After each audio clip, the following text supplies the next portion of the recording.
Good evening, ladies and gentlemen, and welcome to the June 7th, 2016 meeting of the Los Gatos Town Council.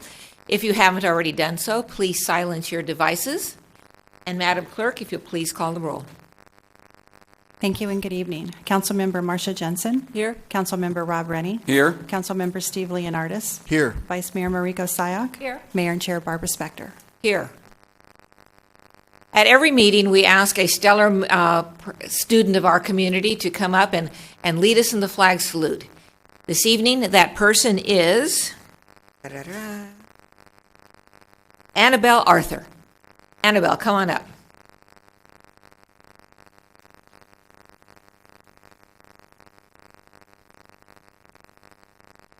Let me tell you a little bit about Annabelle and why she was selected this evening. She is, well, first of all, this isn't why she was selected. This is like a side note. But her mom, who's sitting up there taking photos so they can put it on her Facebook page, is Lynn Lampros, who is our deputy town attorney. Hi, Lynn. But Annabelle is here because of Annabelle. Annabelle is in the 8th grade at St. Andrew's School in Saratoga, and in fact, she will be graduating tomorrow. Is that right? And she will be attending high school at Notre Dame in San Jose. She is a volleyball player. She rides horses. She loves photography. This was a biggie. She loves photography. And as far as her community service, she's a volunteer. She does many things, but amongst those, she helps special needs kids, and she reads with students in low-income schools in East San Jose. Now, I wanted to know a little bit more about Annabelle, so I chatted with her, before the meeting, and I found out, the kinds of things that I like to find out.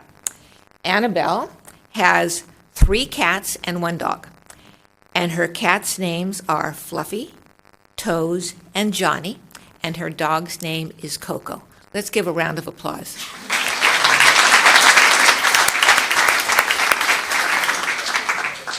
And please stand.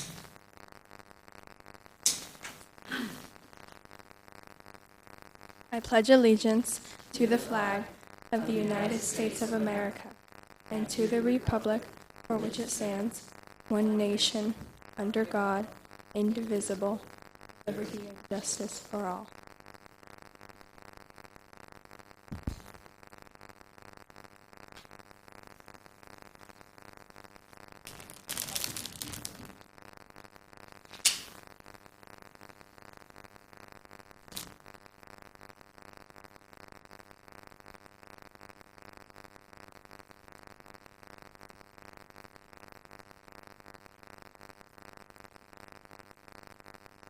Let's give her another round of applause.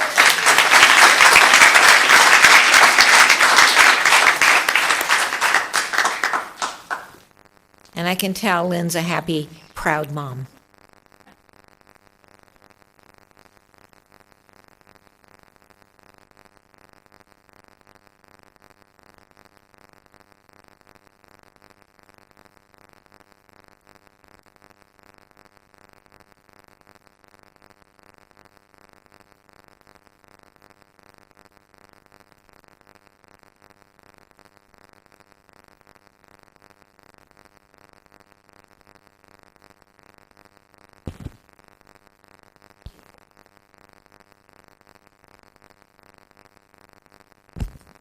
Now we get to the fun part of the evening. I think it's the fun part of the evening. Maybe everybody up here wants to get into the very difficult agenda items, but I like this. First of all, the presentations for the Music in the Park volunteers. But before we get that, I just want to chat a little bit about the Music in the Park function that we have been having in Los Gatos over the summers for 20 years in our lawn out here. Now, since 2009, is this on? Okay. Since 2009, the organization that has been organizing Music in the Park for all of us has been the Los Gatos Music and Arts Organization. And for those of us who have been, my husband and I have been going to the Music in the Park for probably just about the whole 20 years. And for those of us who go, and probably you too, you just, get out of your house sometime around 4:30 or so on Sunday, and you walk on over and you sit down and you enjoy the event, and then when it's over, you get up and you walk back home. Except for the fact that while we're sitting there enjoying the music, we have to think about the fact for this entire 20 years, there have been all of these volunteers, and we don't even see these volunteers generally.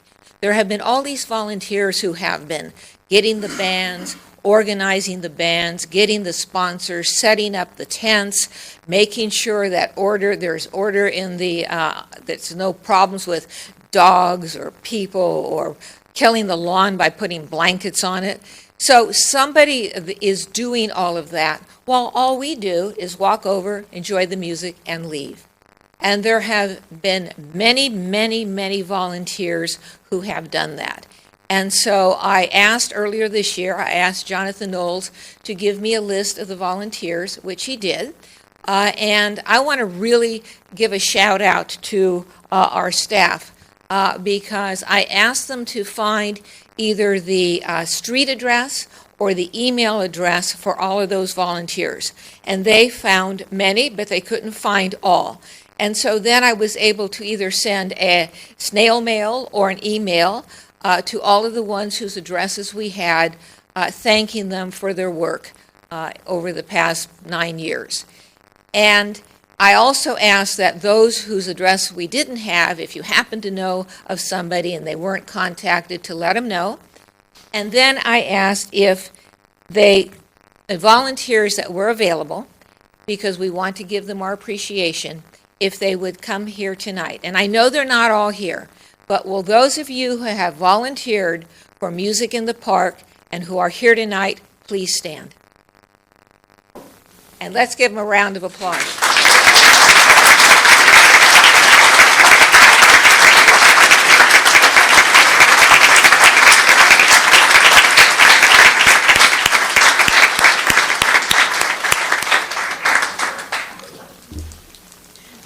Another Facebook photo. The council and I have also joined together to prepare for the Music in the Park, the Music and Arts Organization, a commendation. And I understand that some members of the board are here. And so I understand, and if you'll please come forward, that Jonathan Knowles is here, Terry Hope, and I know that you're back there, Elkie Groves, but I don't know if you can join us here, can you? You're going to get here. Wow.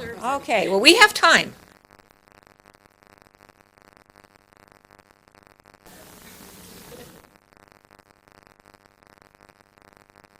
The other two members of the board is Joanne Telesfor, who cannot be here this evening, Victoria Trammell, and I got a letter from Ken Canizaro, who told me he can't be here this evening because he and his wife have moved to Washington, and he says he's going to miss Los Gatos and to say hello to all of you who are here. So at this point, I would like to, I gather one of you is going to come up and get the commendation that, of course, Terry Hope. There we go.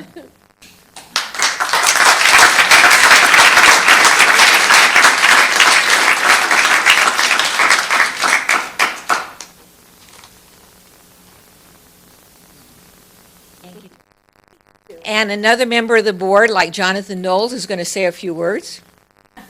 Thank you. The first thing is, thank you, Mayor Spector. You have been, I think, at more Music in the Parks than any other council member in the history of Music in the Park. Probably have. Over the last many years that it's been going. And it's just been great because you have been a strong supporter of the arts in our community in the many years that you have served on the council and the multiple times you've served as mayor. So from the volunteers to you, thank you very much for what you've done to stand behind making this important community thing happen continually every year.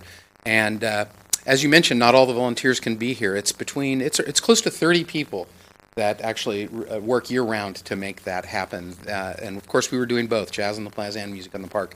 And then tonight, of course, you have some of the folks who are taking it over from us. So it's great that it's going to continue and hopefully get even better. Hard to imagine how it could, but we're looking forward to continuing that tradition here in the town. And the advisory board that we have that you've recognized here tonight are sincerely appreciative of you and the entire council, and to the residents of this community. Thank you very much. Thank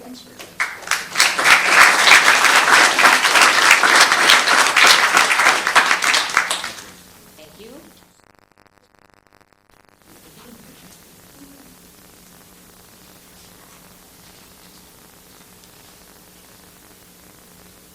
And since I know there are representatives of the successor corporation who will be putting on Music in the Park, you've thrown down the gauntlet, telling them that you don't know if it could be any better. But I have a feeling that there are a couple people back there who think maybe it can be.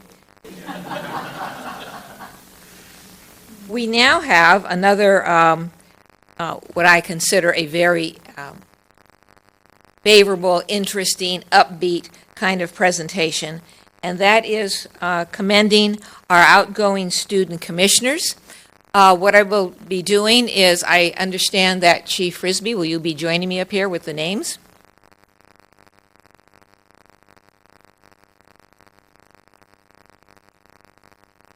And here's the plan. We'll see if it works. He has an updated list of names.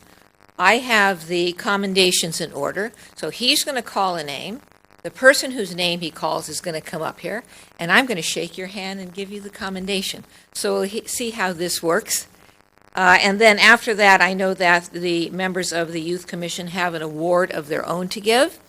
But I just want to give a special call out to this Youth Commission, these individuals who will be leaving us, because every year our Youth Commission does some wonderful things, and this year it was no different. It was wonderful. This is the group that recommended to the council that we have a smoking ordinance for the town of Los Gatos. That smoking ordinance is one of the strongest that I've ever seen anywhere. And this council took your recommendation, and that ordinance has been adopted for the town of Los Gatos. So let's give a round of applause to all of them.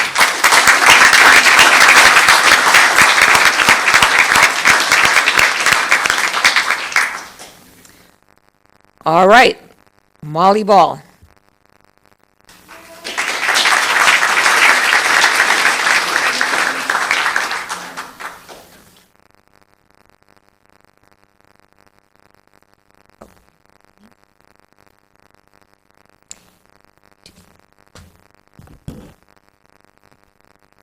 Hunte Bun.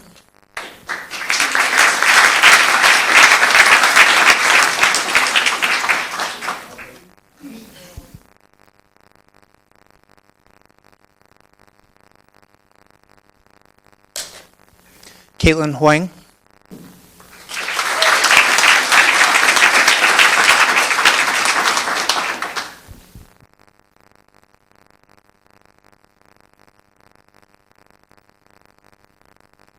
Crystal Huang.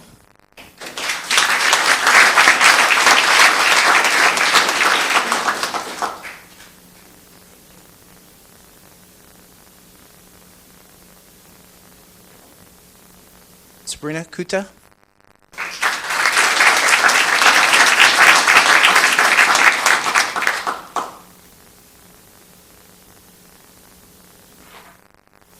And Parth Pendukar.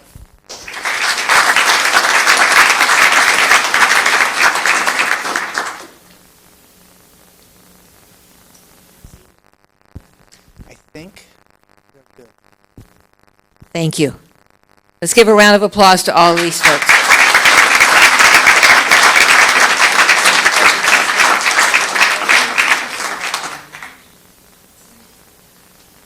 Now, I understand that you have an award to give, and I don't know who's going to be speaking for the group or how you're going to do this, but you know what? I'm just going to turn the mic over to you because I know you know how to handle it.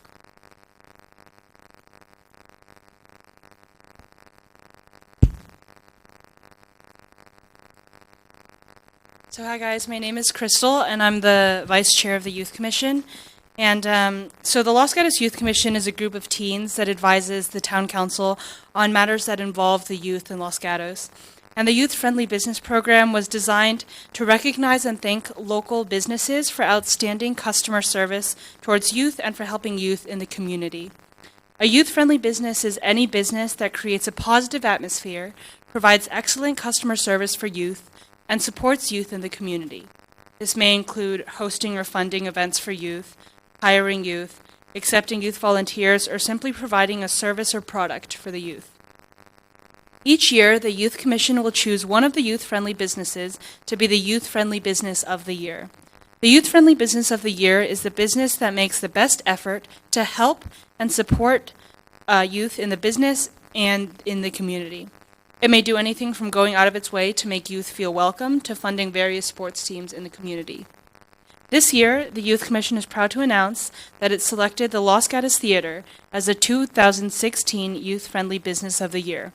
Over the past year, the team at Los Gatos Theater has hired youth in the community, supported youth-oriented functions, and provides a welcoming environment for the youth. Please join the Youth Commission in honoring the Getz family and the Los Gatos Theater as the 2016 Youth-Friendly Business of the Year.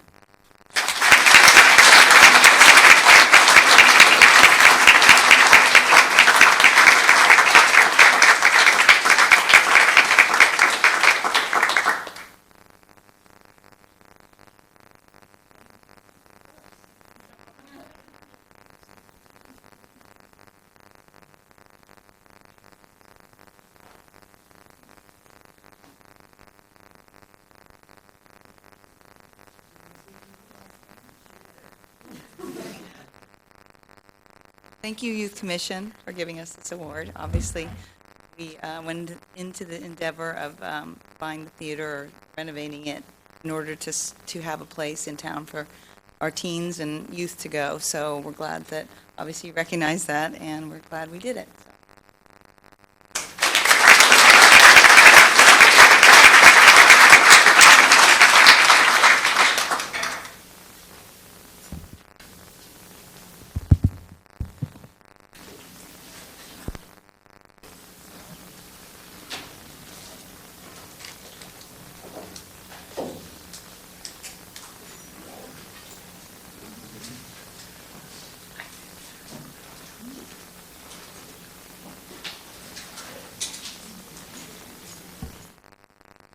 We'll give everybody who's getting or gave an award a chance to leave.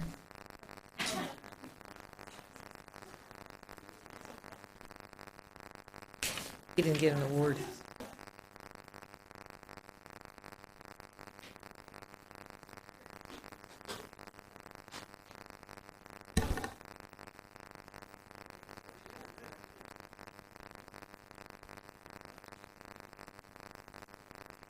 All right, now moving on to our regular agenda. Our next item is our closed session report. There was no closed session, so there's nothing to report. Next, we have the council town manager reports, beginning with council reports. Ms. Jensen. Thank you, Mayor Spector. I, along with the Vice Mayor, attended a meeting of the Policy Committee where we considered various things to bring forward to the council. Thank you. Mr. Rennie. Thank you, Mayor Spector. I have a long list, so I'll keep most of them very brief. May 19th, I attended the ABAG General Assembly merger with MTC discussion in Oakland. We voted to recommend to ABAG Executive Board they negotiate to hold off the merger until a new governance structure could be designed for the merged agency, and if that is not successful, they have the option to go with a stepped approach where the director of the agency reports only dotted line to ABAG and solid line to MTC board, with the idea that in the future it would come solid to both. On May 23rd, I attended the VTA SR 85 Quarter Policy Advisory Board. May 23rd, I also attended the Ad Hoc Parking and Infrastructure Committee with the mayor. On May 25th, I met with the chair and the CEO of our new Silicon Valley Clean Energy Authority for about 2 hours. On May 26th, I attended the Emergency Operating Area Council, where I'm an alternate. On June 1st, I received a debrief on the polling for the Los Gatos tax measure. On June 2nd, I attended the VTA board meeting and spoke 2 times In advocation of items and the proposed items for VTA vote, I advocated for what I believe Los Gatos' position would be, but with the disclosure that our council had not voted and my comments were my own. This included the purchase of the light rail right-of-way with the plan to create a private bus park and ride for Google and Apple buses and others until such time as light rail station is built. I also attended the Silicon Valley Energy Summit at Stanford on June 3rd. And today I walked the site of future street repairs and received a tutorial from the director, Morley, when he showed me the different markings on the street and different repair to be done, such as dig outs, leveling, and crack repair. Thank you. Thank you. Since the last meeting with other mayors, I made a presentation to Silvar on various town developments. I was at the Kiwanis Student Turnaround event. I also attended the Parking Infrastructure Ad Hoc Committee meeting. I did a real estate development presentation to Elaine Pinnell. I attended a planning meeting for the Listowel Literary Event, which is to occur in October. Along with Mr. Morley, I attended the Silicon Valley Leadership Group Sales Tax Transportation meeting. Along with the Vice Mayor, presented the graduates of Los Gatos Leadership Group with their diplomas for this year, and represented the town of Los Gatos as its mayor at the Memorial Day ceremony at Los Gatos Memorial Park. Ms. Sayak. Since our last meeting, we mentioned the Los Gatos Turnaround Scholarship Luncheon. I attended a briefing for Silicon Valley at Home that discussed affordable housing and options and alternatives available to councils. Attended the Adopt a Highway cleanup that many of us have been participating in. It's cleanup of the interchanges at Highway 9 and Highway 17.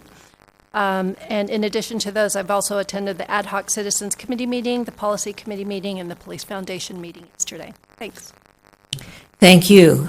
Mr. Leonardis. Thank you, Mayor Spector. Since our last meeting, I also attended the Ad Hoc Citizens Committee meeting and participated in the highway cleanup. Thank you. Manager Matters. Thank you, Mayor and Council. I'd like to report that our summer reading program is off to a full start. We have reading programs available for all ages, including adults, and we encourage the community to participate. More information is available at the library website. We are scheduled to have the North 40 study session next Wednesday on June 15th in these chambers. Information is available on our town website, and the community members are welcome to submit questions and comments in advance. And then third, we have moved the North 40 model to the library so community members who are interested in seeing it can still view it at the library. Thank you. Thank you. We now have our consent items. Tonight they consist of agenda items 1 through 7. We will begin with the council to see if anybody from the council wishes to remove an item from the consent calendar. Seeing no one, Ms. Sayak. Thank you, Mayor. I will not be removing anything, but do want to disclose that I will be recusing myself from item number 2.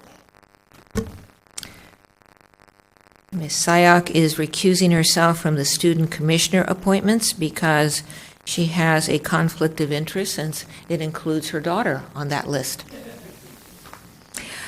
All right, now people in the audience may wish to remove an item from the consent calendar. I don't have any cards. Does anybody want to remove an item from the consent calendar? Oh, no, I'm sorry. I apologize. I got the verbal communications. Consent calendar removal. Seeing no one, may I have a motion? Ms. Jensen. Move approval of the consent calendar with any terms and conditions that are contained in the staff reports for item 1 through 7. Do I have a second? Second. All right, motion and second, discussion, hearing none, all in favor? Aye. Aye. Opposed, passes unanimously with an abstention on number 2 by the Vice Mayor. Verbal communications. If anybody wants to speak to us on verbal communications, please submit a card. I have one card, John Shepherdson. Thank you, Madam Mayor. John Shepherdson, 120 Oak Rim Way, Los Gatos.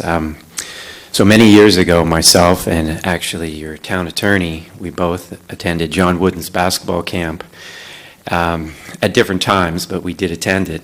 And Coach Wooden had a definition of success. It was called peace of mind, which is a direct result of self-satisfaction and knowing you did your best to become the best that you are capable of becoming. I want Los Gatos to do its best to be the best it can be. I believe Los Gatos is a great community and that it can do much more if the town of Los Gatos did an even better job of leveraging its assets. For starters, we must recognize our problems. We have $54 million in pension and employment unfunded liabilities. The pension liability was zero in 2003. We have a sacred obligation to our former government employees, including police officers, to honor their pensions. We must meet that challenge. 20% of our roads are in poor or very poor condition. Now, we can cut services to get our budget under control. We can raise taxes, or there is a third way. I propose the third way, which is we make better use of the resources that we have. How so? That we have a third-party review of the entire budget to get the most for the taxes paid in. If, for example, Cupertino can police its community for $10 million and be rated safer than Los Gatos and have comparable response times, I believe Los Gatos can too. We have the potential to save $5 to $10 million a year with the sheriff option. However, many people don't want to make that switch. Fine. A third way is to make our police department more efficient so that we can afford to keep it. In sum, we are facing a tidal wave of debt. Our roads are crumbling. We are Los Gatos. We can do better. If we get our fiscal house in order, we can do so many grand things. We can lead in the green revolution with solar panels on the government building, electric vehicles, more electric chargers, more green bike lanes. We can afford downtown garages, support a Danville-like busing program, support the Los Gatos Rec Department, fix our roads, pay off earlier the mounting debt, make our downtown sparkle. Perhaps shuttles between the North 40 and the downtown, provide more staff to speed up the time so that we can remodel our homes more quickly, provide funding for our schools, or provide more traffic mitigation like smart traffic lights. Managing our resources better will take the tremendous pressure off the town government to approve large projects because we are presently so badly in need of money to pay for town resources. I ask the town council to set aside monies now in the budget to fund a third-party independent review of the entire budget and provide options as to how more efficiently provide those town services. Thank you. Questions? Seeing none. I don't have any other cards. Anybody else on verbal communications?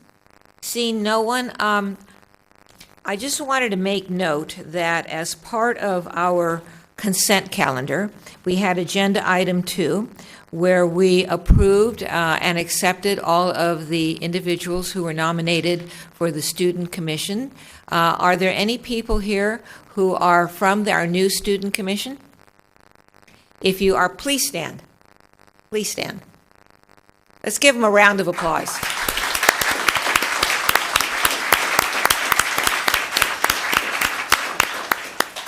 And as your first lesson in civics, or maybe it's not your first, you were approved on the consent calendar. We're really glad to have you here. You can stay and listen to all or part of our meeting, or if you wish, you can leave. But thank you very much.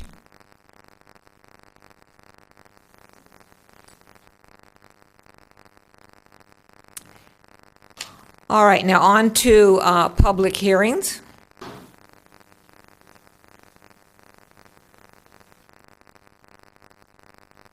Agenda item 8, order abatement of hazardous vegetation, brush, after opening and closing the public hearing.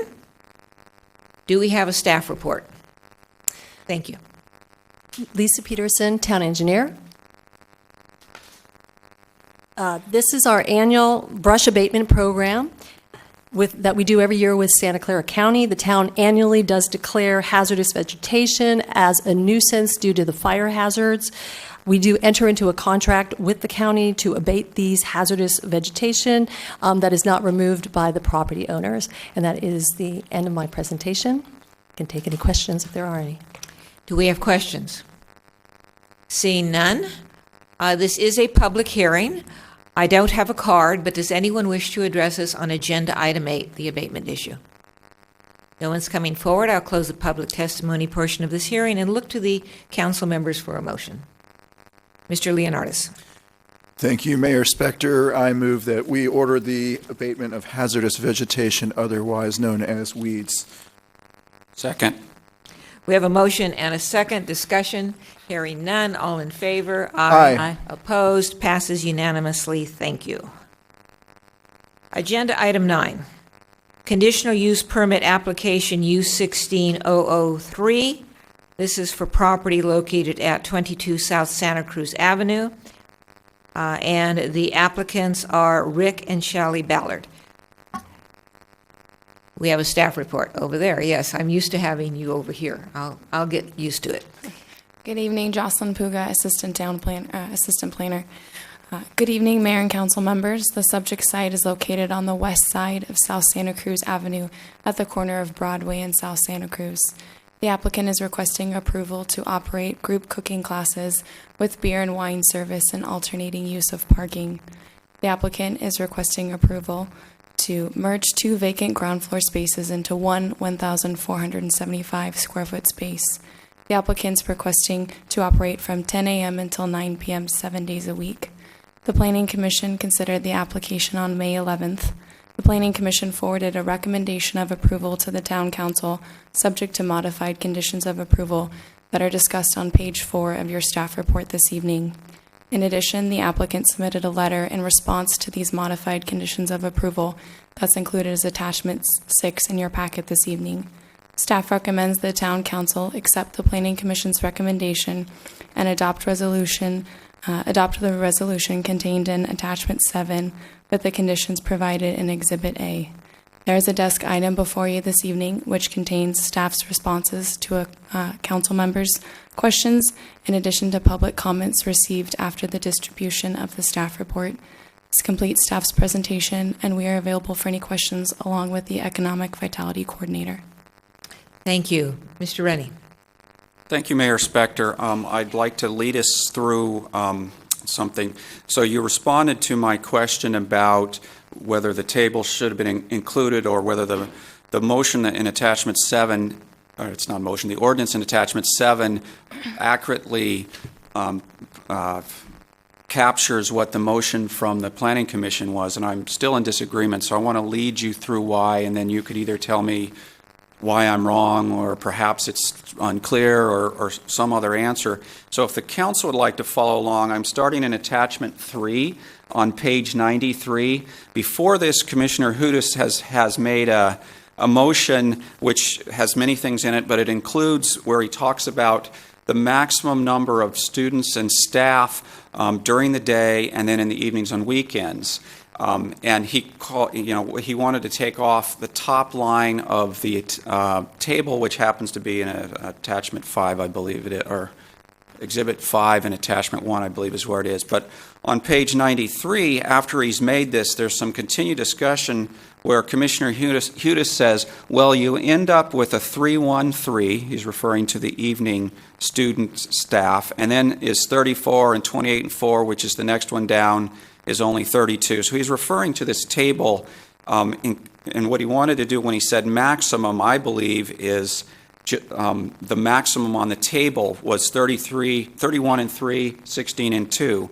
If I continue down to page 94, just before that, Director Polson restates the motion, and in the motion he talks about maximums of 16 students and 2 instructors, maximum of 31 students and 3 instructors.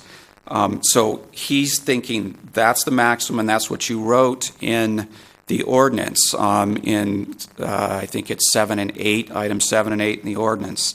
Then immediately after he says that, Commissioner Hudis, who made the motion, says, with respect to, get out of the way here, maxims, would it be to include the full table that gets into the ratios as well? So he's continuing to talk about the table, not just the 16-2 and 3-1.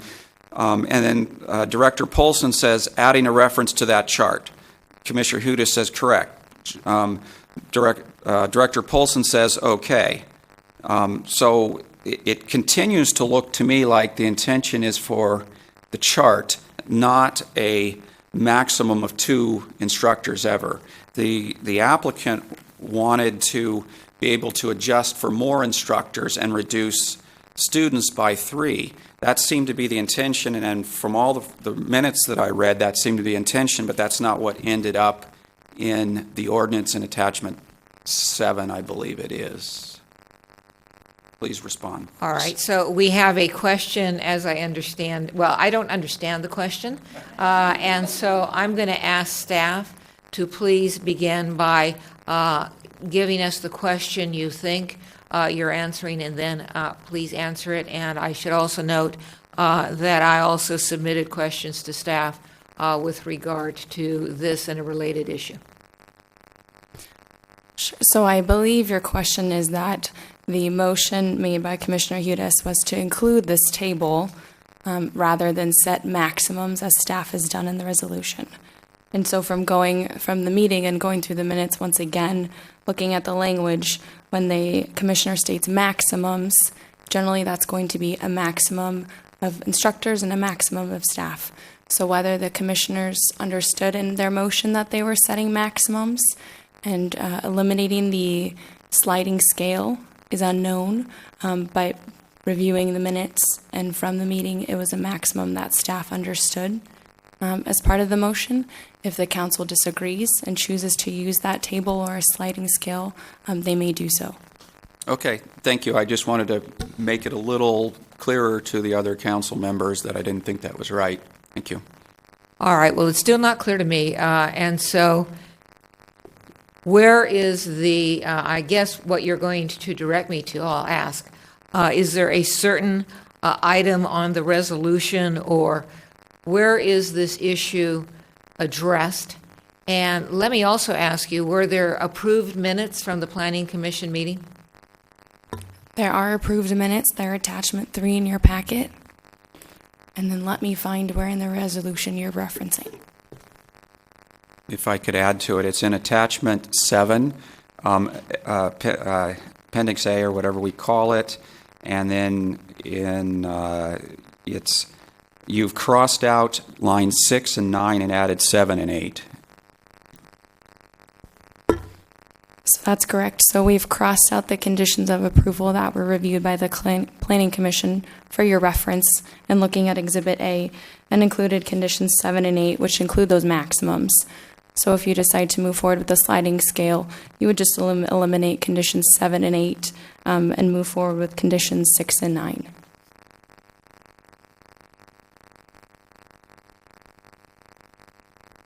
So if I'm looking at Exhibit A of Attachment 7, the 7 and 8, which are in bold, reflect the Planning Commission's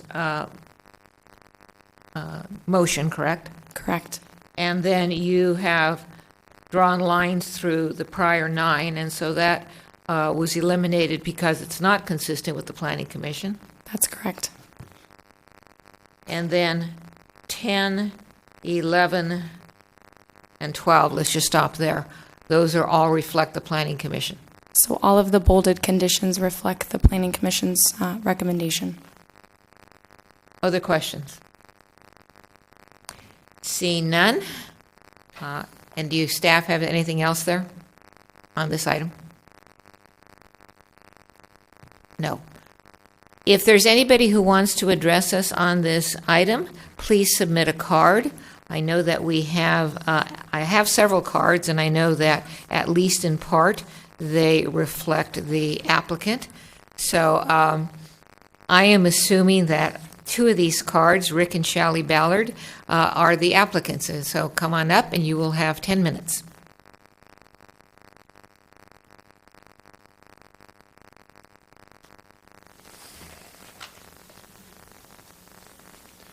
Thank you.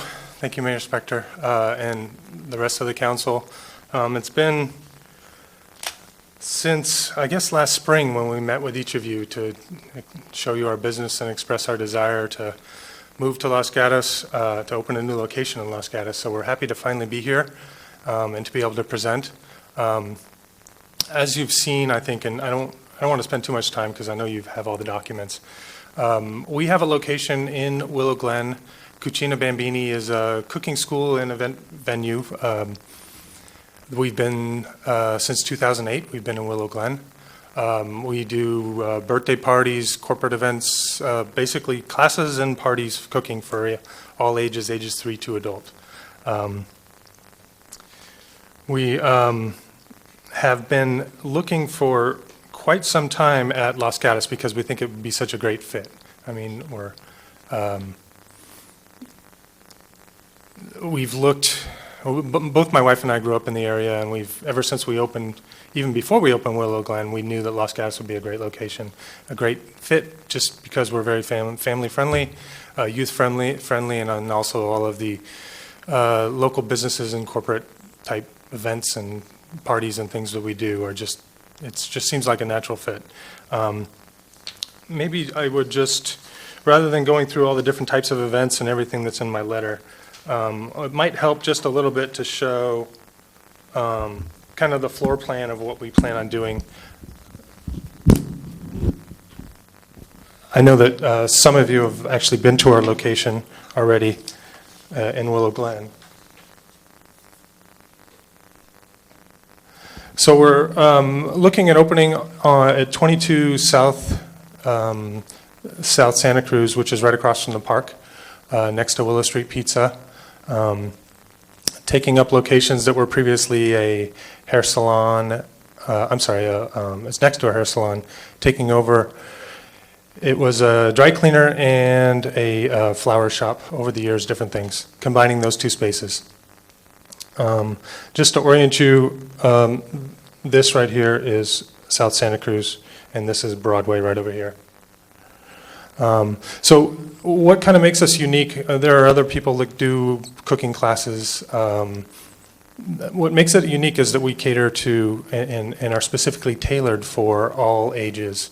For those of you that have seen our location, you can see that it's an open, very flexible plan. So this kitchen area here is fixed, and this island here is fixed with overhead screen, and it looks like a cooking set, like you might see on TV from a cooking show, like a Guy Fieri or Rachel Ray type show. Very fun, lots of characters on the walls and things like that. But then around here, it's basically an open area. These are just modular tables, stainless steel work tables that we can move in any place for any type of class or event. Typically, during the week, we have primarily young chef type little kids classes for ages 3 to 5 in the mornings. During the day, we may have homeschool type classes. We have series for teens and other homeschoolers. Afternoons are typically after school classes, cooking type things. And then in the evenings, it varies quite a bit. Sometimes it's adult cooking classes, could be pasta classes, Thai food, anything like that. And then it's several evenings during the week we have adult events where it's a corporate event, a private event, or a family dinner party, or anything like that where they can cook anything. We have a range of menu items. And then on the weekends, primarily the weekends are kids' birthday parties for the most part, Saturday and Sunday, all day. Our current location in Willow Glen, we have 2 kitchens, so we're able to have overlapping parties at both. This one, we'll have 1 primary kitchen, and then this is a flex space that can be used as sort of an overflow eating area and occasional other activities, and then a lot of retail space. So this location is a little smaller than our other one, but we think that the proximity, especially across the street from the park and where you have the farmers market on the weekends, gives us a great opportunity to have sort of farm to table type classes and start working with local businesses. Sometimes we work with local restaurants and chefs to have them come and teach a class and bring their local people in. We've done that in Willow Glen. We'd love to do that in Los Gatos. So it's a unique opportunity. Like I said, I know there's other cooking, Sur La Table has cooking classes as well, but this is very different. And that's what we do. We do have some retail. Some of the retail focuses on, kitchen gadgets, cooking kits, apparel, pasta machines, because we do a lot of pasta classes, things like that. But it's not a cooking store like Sur La Table, for example. So that's kind of an overview of what we do.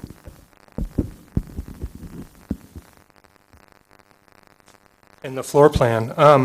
I guess I would address just a little bit, if I have time, the conditions, and I agree with Councilmember Rennie, his interpretation. I was actually a little surprised when I saw, I understand why, because the Planning Commission meeting was quite long, and we got into a lot of detail and things that I didn't quite expect.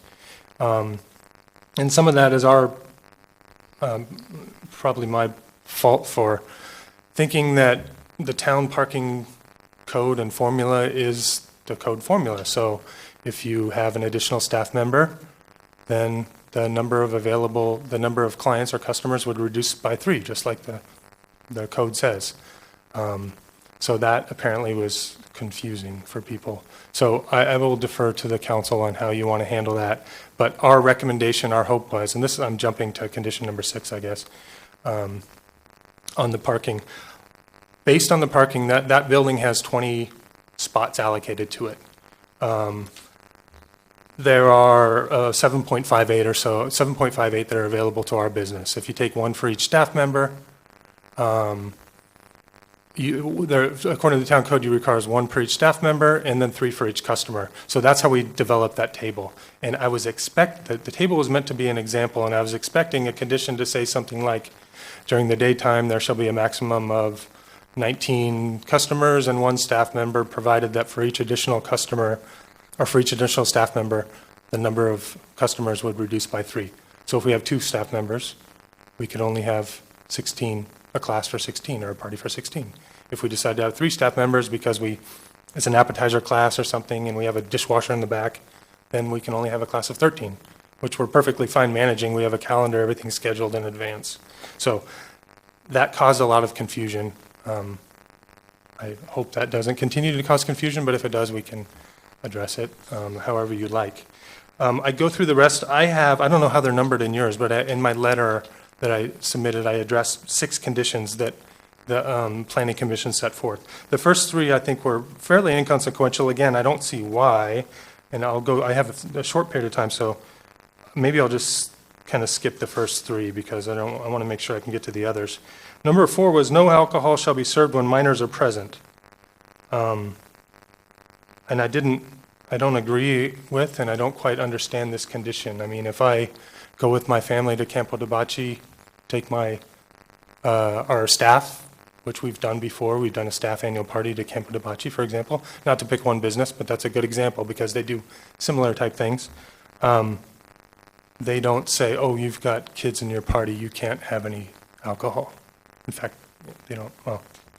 So we have a California state class 41 beer and wine license. I know of no other business anywhere that has a restriction like this.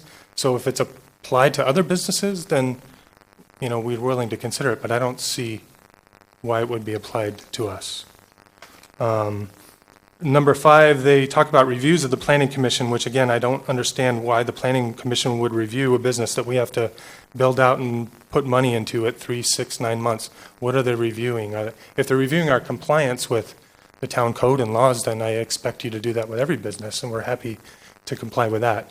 But if there's some reviews that are applied to our business because they think it's a new model or they don't understand, then I don't want the rug pulled out from under us when we've made an investment in the town and building a business. So I would expect that to be, again, fairly applied to all businesses, or at least understandably applied so we know whether or not we comply.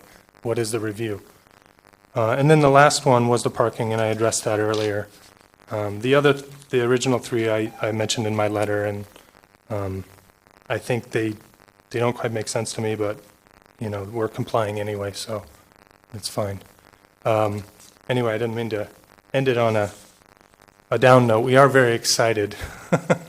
Like I said, it's been a long time coming, and Los Gatos has been our first choice. We're looking at opening other locations in the Bay Area, but this is our first choice. It's close to home. I grew up 5 miles from here.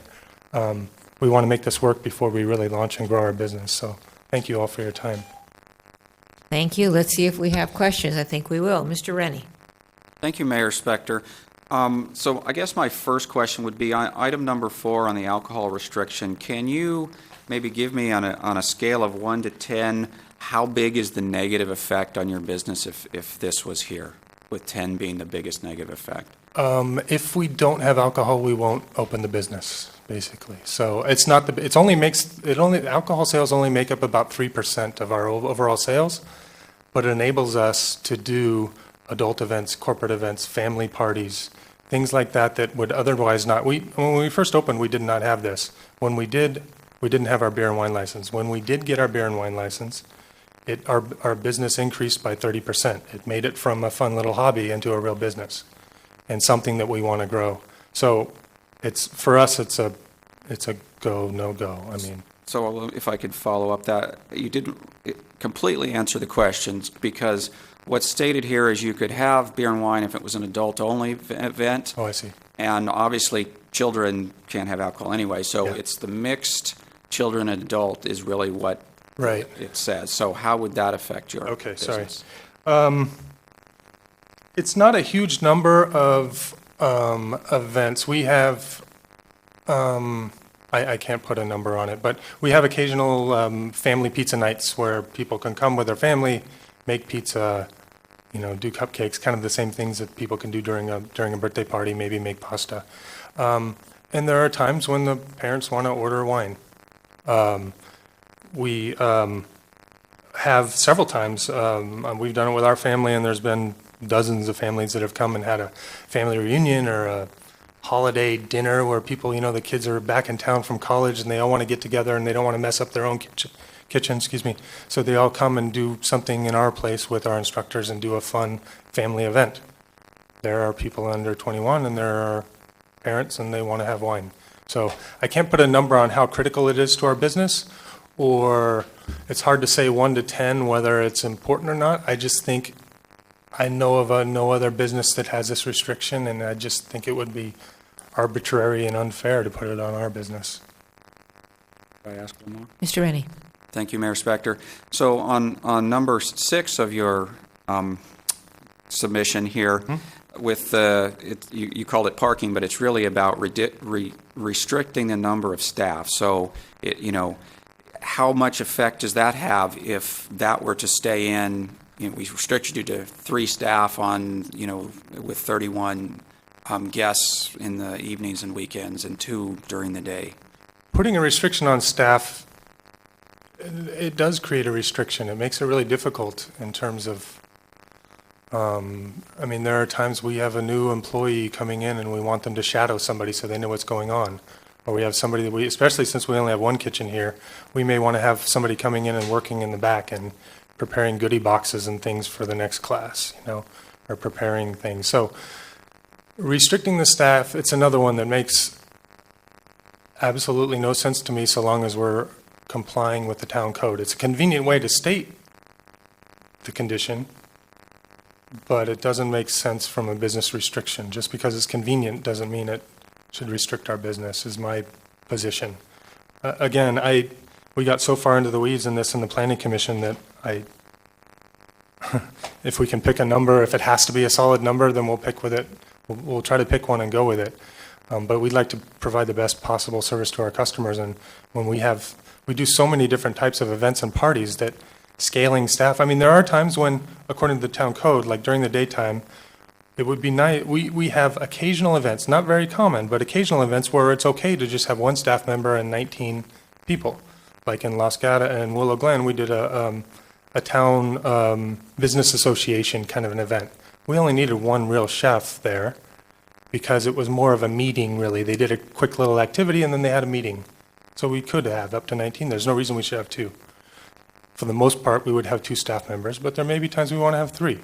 So long as we comply with the town code and the parking regulations and we don't go over that, we should be trusted to be responsible in that manner, and we should be okay with that. Okay, thank you. I'll let other council members ask questions. Let me follow up sort of on the same thing.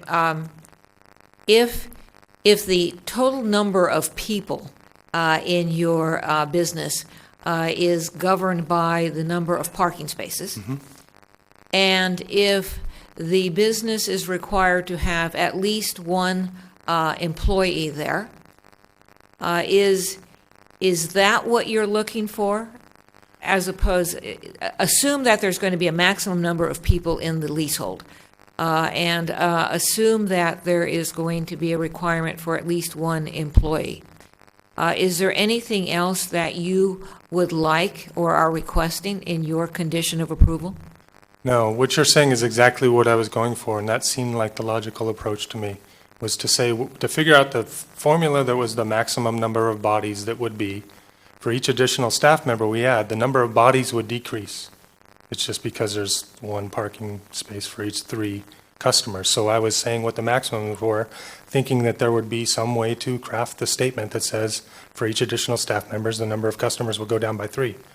But then we got into this parking table, and it just got confusing. So, again, but what you're saying, I think, was exactly what I was thinking.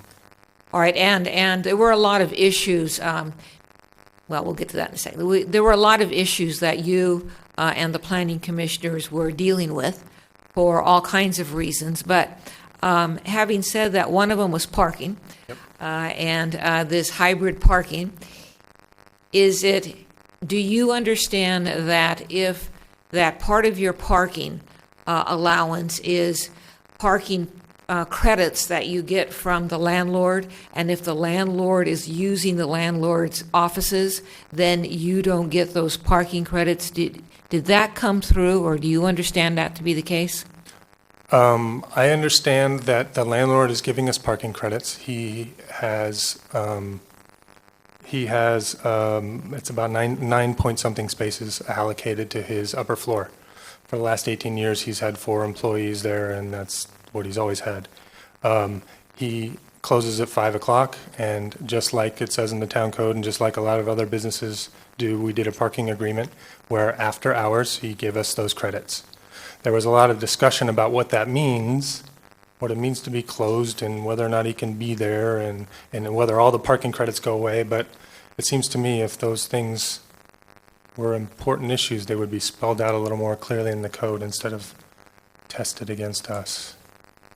All right, but if your conditional use permit were conditioned on your getting the credits when your landlord is not utilizing his offices, is that what you understand?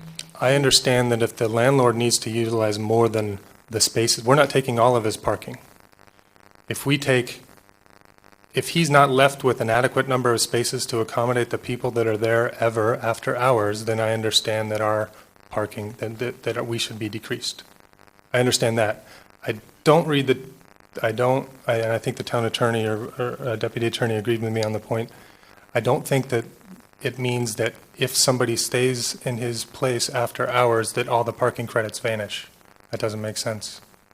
All right, and when we finish with the, because I have other cards, when we finish with the testimony, I will, hint, I will be looking to staff to address this issue. If, for example, the landlord, I'm going to make numbers up, has 9 credits and the applicant uses 6 and there are 3 left over, does that mean that the landlord can stay in the premises? Other questions of the applicant? Seeing none, thank you very much. Thank you. We do have other speakers. Angelia Dorner.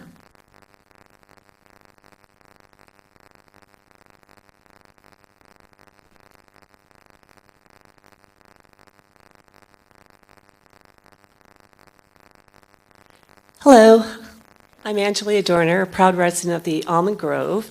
I just wanted to say that I am so excited about this business opportunity joining our downtown group of merchants.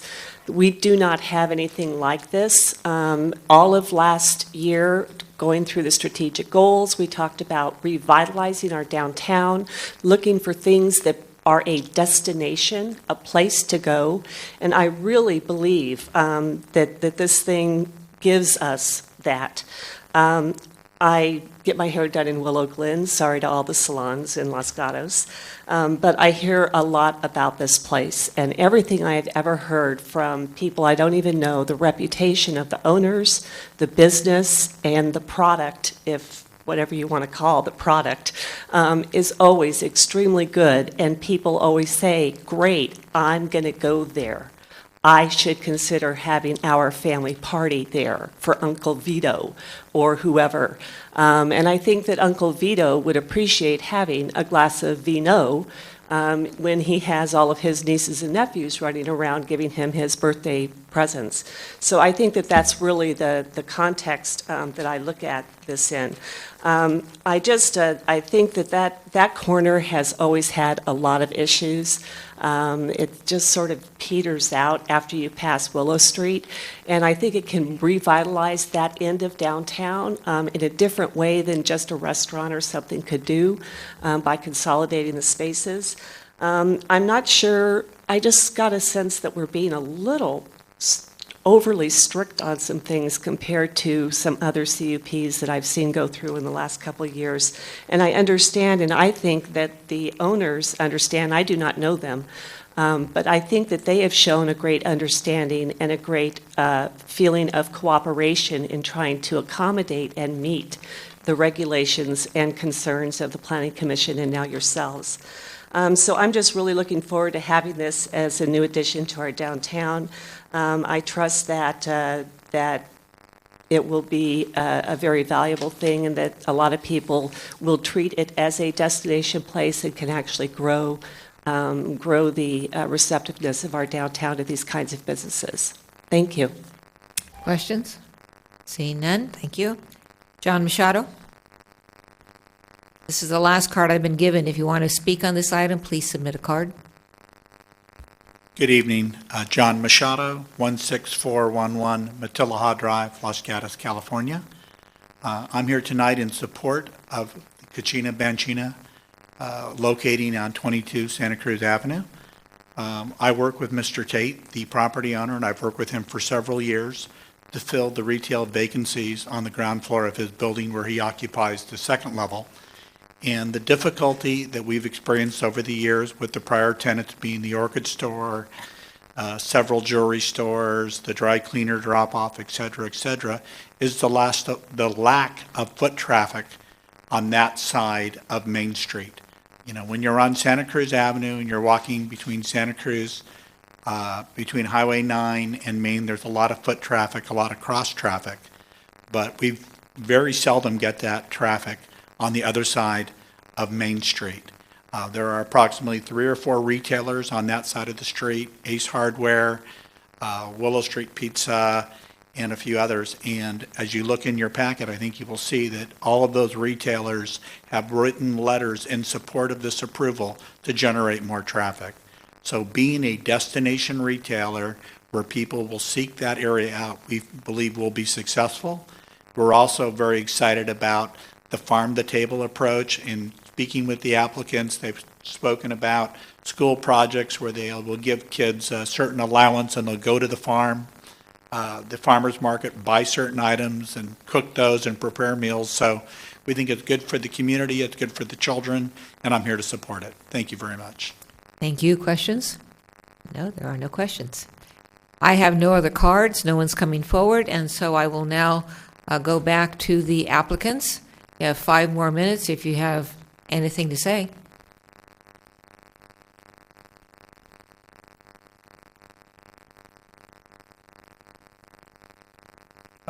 Thanks. I don't have much to say. I just wanted to say thank you because, as she said, I didn't even catch her last name, Angelina. We've never met, and I never asked anybody to come up and speak on our behalf, so I really appreciate it. And I actually wish that I'd have her speak for me at the beginning because she's very eloquent and said a lot of things I didn't say. So just to say we're very excited about the opportunity and we hope you consider it favorably.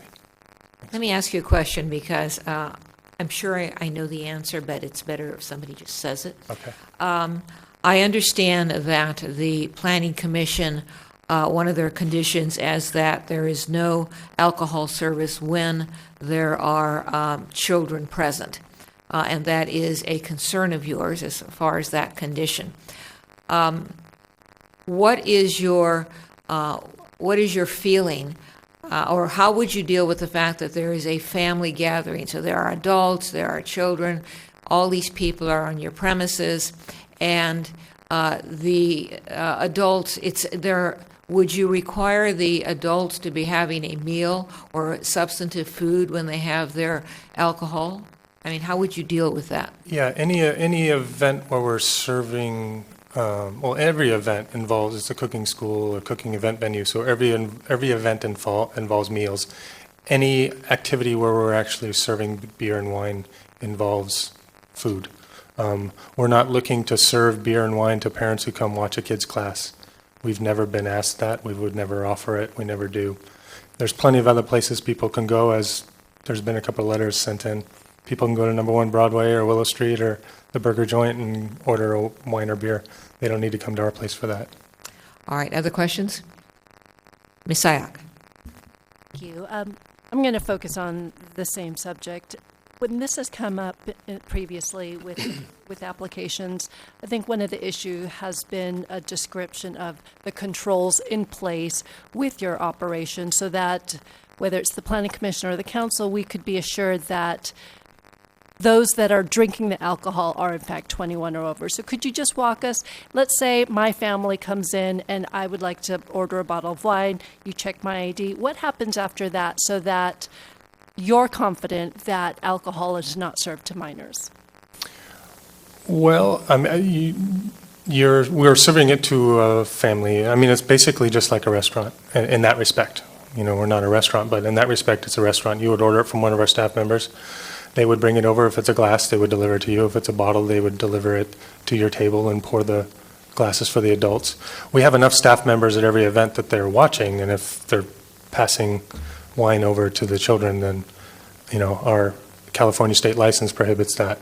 All of our staff members are trained, and they have to be a proper age to serve, and they know to keep an eye on our customers. The cooking, everything kind of takes place in the view of the staff members. It's not that big of a place. It's not like kids are going to go into some corner and, you know, take mom and dad's bottle of wine. Again, it's not much, I don't know how to say how we control any different than a restaurant would. You know what I mean? That's all I needed to hear. And just, I know I read it, but at your Willow Glen location, you've had no problems? Yeah, we've never had any issues, any complaints, any problems of any kind. Okay, thank you. Thanks. I see no other questions. Thank you. Thank you. I will close the public testimony portion of this public hearing and look to council for questions, discussion. I see Ms. Jensen, but before we go there, I had a pending question, which I would like someone to respond to. So with the question with the alternating parking, the second floor tenant, who's also the landlord, submitted a letter, which is attachment 4 in your packet, stating what his operating hours of the business are. And he states his operating hours are from 9 to 5. So looking at the section of the code for alternating uses, it states that when the remaining uses are closed, there's no conflict with the businesses. So as the parking agreement staff has, it would be in compliance with the town code as it begins at 5:30, and the property owner has stated that his business closes at 5 p.m. Thank you. Ms. Jensen. I was going to try a motion, if that's okay.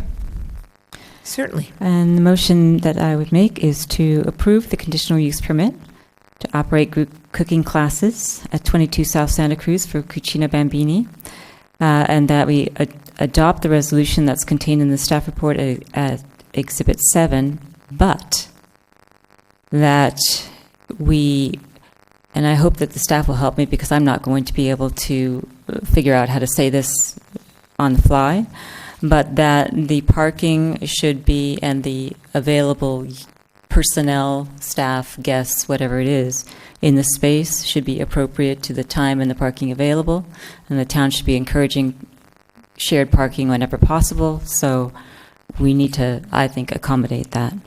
So conditions 6 and 9, I think, ought to be combined in some fashion to reflect that, and hopefully Ms. Bravetti or someone can read us back something that at least makes sense with that. I would delete condition 11 that requires the business to inform people of alternate parking. I have difficulty figuring out how that could happen for various times of the day and various availability, unless they know exactly who's coming, when they're coming, where parking is. It seems to be a pretty onerous condition to put upon a business that we don't have on any other businesses. I have some difficulty with defining meals as in condition 7, but I'm not going to strike it. I'm just going to note as a comment that since we are hopefully someday going to change our alcohol policy, and especially if we have a cooking school, an attempt to define what might constitute a meal there, given that they could be cooking anything, including nachos, including pasta, including whatever, that we're now saying, doesn't somehow qualify as a meal. I have some difficulty with that. I'm not going to strike it all together, but I'm going to note that difficulty. I would delete condition number 15, that prohibits the service of alcohol when minors are present. I don't see any rational basis for including that, especially when it's right next to Willow Street, which has people sitting at tables where adults are drinking and kids are eating pasta or pizza all day long, every day. So it just strikes me that it's quite an onerous condition with no rational basis to impose it. I'm sure that the business owners can take care of what they need to do for their license. With respect to review of the CUP, I'm actually an advocate of reviewing CUPs. I don't think that it's unreasonable, especially if we're expecting that the business is going to comply. Then it's a simple matter of coming in and saying, we've done it at Yahoo. However, I think it ought to be a 1-year review, not as indicated in the Planning Commission. So that's my motion. All right, we have a motion, and we have a lot of hands up. We'll start with Mr. Rennie. What I'm looking for now is there a second? I would like to second it, but I want to make sure that the part she asked staff to word is what I would like. I believe you need to delete 7 and 8 and then probably just put 6 and 9 back, but I will second after you could maybe tell us exactly how that's going to be. All right, as I understand it, staff is going to explain to us their recommendation on parking. So one option would be to, as Councilmember Rennie said, it would be to eliminate 7, 8, and actually 10, and reinstate 6 and 9, because 10 is just a different shared parking agreement, and I would look to Ms. Puga for a confirmation or clarification if Well, necessary. before we go there, rather than use these numbers, because quite frankly, your numbering, or not your personal numbering, but the numbering on the draft is confusing. Why don't you just, if you could just verbalize for us what the parking requirements are that you are proposing, and then we'll see if Mr. Rennie and Ms. Jensen agree. So for parking specifically, based on 1 parking space per instructor and 1 parking space for every 3 students, the number of students and instructors on site at any given time, Monday through Friday, from 10 a.m. to 5:30 p.m. shall not exceed a number that is supported by 7.33 parking spaces. And the parking after 5:30, Monday through Friday, and Saturday and Sunday from 9 to 10 would be not to exceed parking that is supported by 13.33 parking spaces. I agree with this. Hold on, Mr. Rennie. As someone who would like to support this motion, I don't find that wording clear. So my support is just sort of out there right now. Ms. Jensen, are you okay with that as your motion? Well, let me try to make my motion more clear. And I understand that we have a resolution and proposed conditions.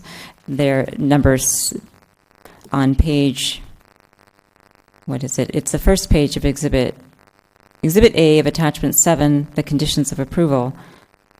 There are numbers, there's a number 7, there's a number 8 that are in bold. And then there's a lined out number 6 and number 9. I understand that what Mr. Paulson is saying and Ms.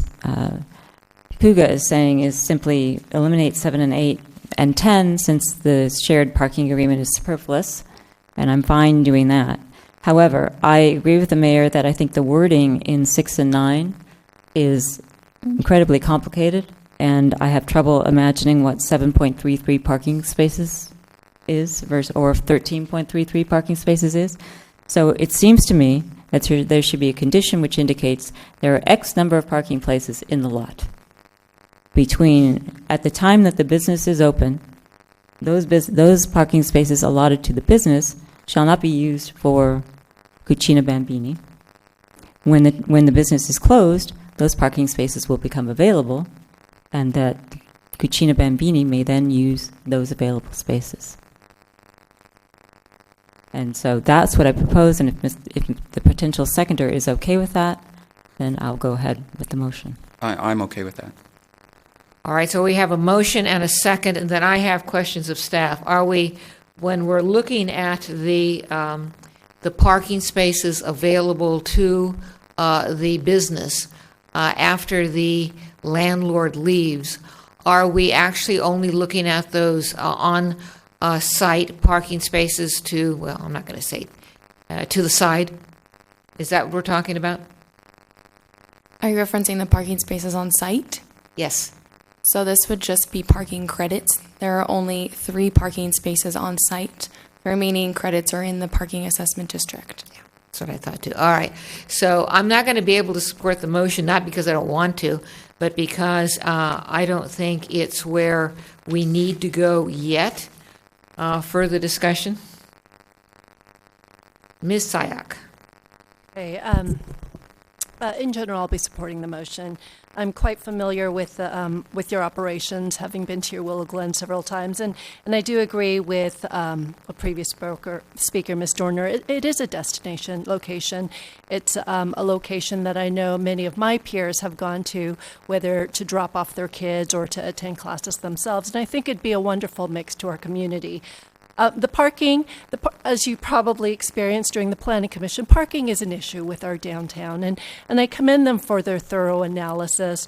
But my concern is when it's complicated for us who understands parking credits and parking ratios, it's far more complicated for the average user. And so I'm always a proponent of let's simplify this, make it somewhat enforceable, because, you know, as Councilmember Johnson said, if you have 7.33 spaces, how does one enforce that? And I think in general, we are becoming more of a community where we are starting to really emphasize the carpooling, the drop-off, and taking an Uber for those that are doing the adult classes that may want to have a beverage. So I understand the concern for parking, but I also understand that this is a restaurant/commercial use that we would want to embrace into our community, and am supportive of the conditional use permit as proposed. Thank you. The reason I said I wasn't supporting it yet actually has nothing to do with the Planning Commission or with the applicant. It has to do with the wording that this council is putting forward at this time on the parking. And I still don't understand why it has to be as complex as it still is. So if you could just one more time tell me what staff is proposing with regard to the parking required and the distinction between the time that the landlord is and is not there, because I don't think it has to be complex, but just let me hear. As has been suggested by the motion and the staff, we're essentially deleting conditions, or proposing to delete 7, 8, and 10 and reinstate 6 and 9. So essentially what we're saying is that the number of customers and staff needs to comply with our town code and with the alternate parking arrangement as identified by the property owner. So that's really what the bottom line is. So it essentially would be that sliding scale that the applicant has requested. We could put that in English, I suppose, in terms of translating what 7.33 parking spaces means in terms of a sliding scale. And Joel may be able to do that faster than I could. And what 7.33 equates to is the table in Exhibit 5. So it's 19 students and 1 instructor, or 16 students and 2 instructors, or 13 students and 3. So along that sliding scale. And from also, I believe Councilwoman Jensen also offered some other language to try to simplify it further, getting to what Town Manager Pavetti was speaking to, that the limitations will be based on the available parking at the 2 different time periods. And before I recognize Ms. Jensen, I really don't think this council should be approving a CUP that has 13.33 parking spaces. Ms. Jensen. I agree. I was hoping that when I made my last summary that I was eliminating the 7.33 and the 6 and the 13.33 and subbing out conditions 6 and 9. I would love to adopt the language Ms. Pravetti just used, which is comply with town code with respect to parking and the people allowed, and to the extent that that is reflected in Exhibit 5, the chart, then we could incorporate that or attach it to the CUP so that it's very clear. But there's no reason to have the very complex language that is contained in 6 and 9. I assume they have, for example, let's say hypothetically they have 10 parking spaces. Okay, then figure it out for town code what that's going to be. And that's hopefully the gist of what I want to make my motion contain as a condition. All right, and now I'll go to the seconder, Mr. Rennie. You agree with that? I agree, yeah, keeping it simple is better. And then I'm going to go back to staff because I want to support this motion. Are we going to have a condition when this goes forward and is fruitful that is not going to have fractions?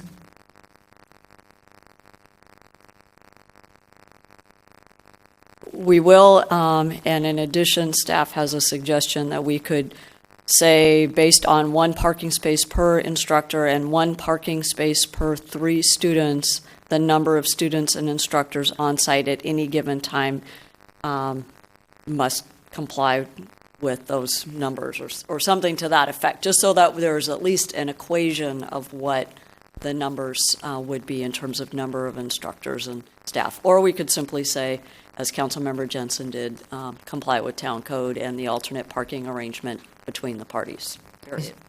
So as the maker of the motion, I would prefer the second alternative that Ms. Pravetti just proposed. Mr. Comply Rennie? with town code. Mr. Rennie? Yes, that's fine. All right, we now have a motion. Further discussion? Seeing none. Oh, Mr. Leonardis. Thank you, Mayor Spector. I will be supporting the motion. I appreciate all the efforts of my fellow council members up here in reference to the parking. My analysis was much simpler. I asked my 14-year-old daughter what she thought of this Cucina Bambina, and she said, "Dad, that place is awesome." So therefore, I will be supporting the motion because I like awesome businesses in Los Gatos. Thank you. Further discussion? Hearing none, all in favor? Aye. Opposed? Passes unanimously. Go start your awesome business.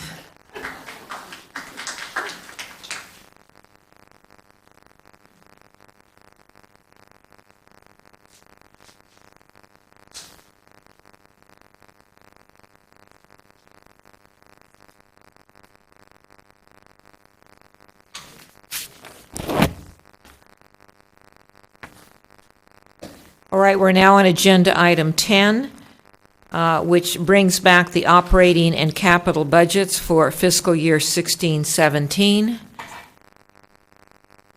Staff. Thank you, Madam Mayor. Before you tonight is a response to the direction that the council provided to us at our last meeting. You will see in the staff report, as well as in the addenda and desk items, responses to the desire to add back in the community services officer. We've been able to accommodate that, as well as identify dollars for the additional changes, such as additional funds for the footbridge, a placeholder for the green bike lanes, as well as other items noted in the staff report. Clearly, there are trade-offs because I know there may be other items. We were unable to find funding for the street lamps, I'm sorry to say, and I recognize that you may wish to allocate or redistribute the capital funds accordingly. So staff is here. We have staff from Finance, Parks and Public Works, as well as our other departments who are available to answer your questions. We did our best in terms of a recommendation, but we're also flexible. So if there is a redistribution, we're happy to accommodate that. And with that, we are recommending that council give us clear directions so that way we can then prepare the final adopted budget, assuming the resolution is passed this evening. Thank you. And before we go to questions from the other council members, my question would be, would staff anticipate that the council go through each of these sections, for example, green bike lanes or bridge art, and vote them up or down? Is that how you would anticipate we would approach this? That is one approach, and that might be the cleanest way. Alternatively, if there's another priority that is different than the ones identified in the memo, council could choose that perhaps you want to take footbridge first and then green bike lanes, et cetera. So we did our best to capture the priority based on the spirit of the discussion at the last meeting, and I think it might be helpful. That way we can all follow along in the staff report. All right, so right now we're going to go to questions of staff. Ms. Jensen, I thought I saw your hand up. My question is, although the staff report indicates, and I just heard that the resolution contains the various and reflects the various things that we discussed, I can't find those things in the resolution. So, for example, where am I seeing green bike lanes in the resolution? I don't see it.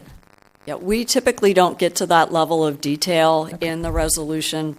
Instead, we have a general statement that acknowledges the discussion and actions that council will be taking this evening. So we're going to see something else. You will see, if this resolution is adopted, the next step will be us preparing the final adopted budget, which is typically published, I believe, in the summer. Okay, thank you. Let me follow up with that.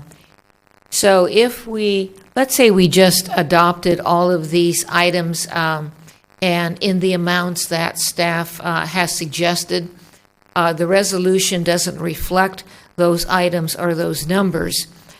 When would the council become aware of what happened? Would we become aware of it when the actual CIP comes back to us in 2 weeks?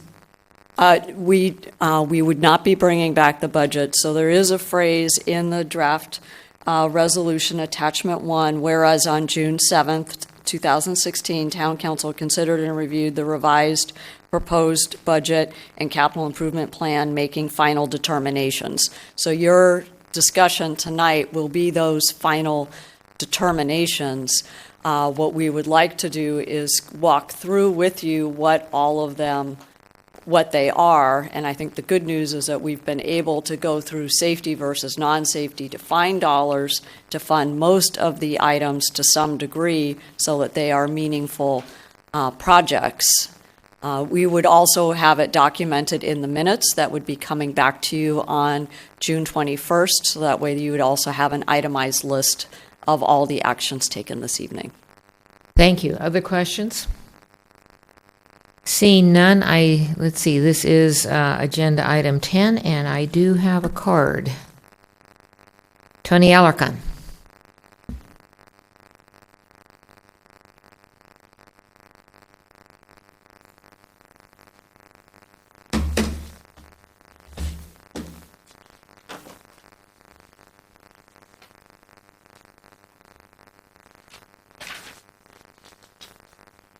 Tony Alarcon, 229 Johnson Avenue. Mayor and council members, I wanted to speak on the budget tonight and clarify a couple things. I had addressed and notified the Parks and Rec well over a year ago that what I consider the biggest safety risk in our town is the unlit bridge that we're looking at restoring the painting on it. I had an office in Old Town underneath the underhang directly from the bridge.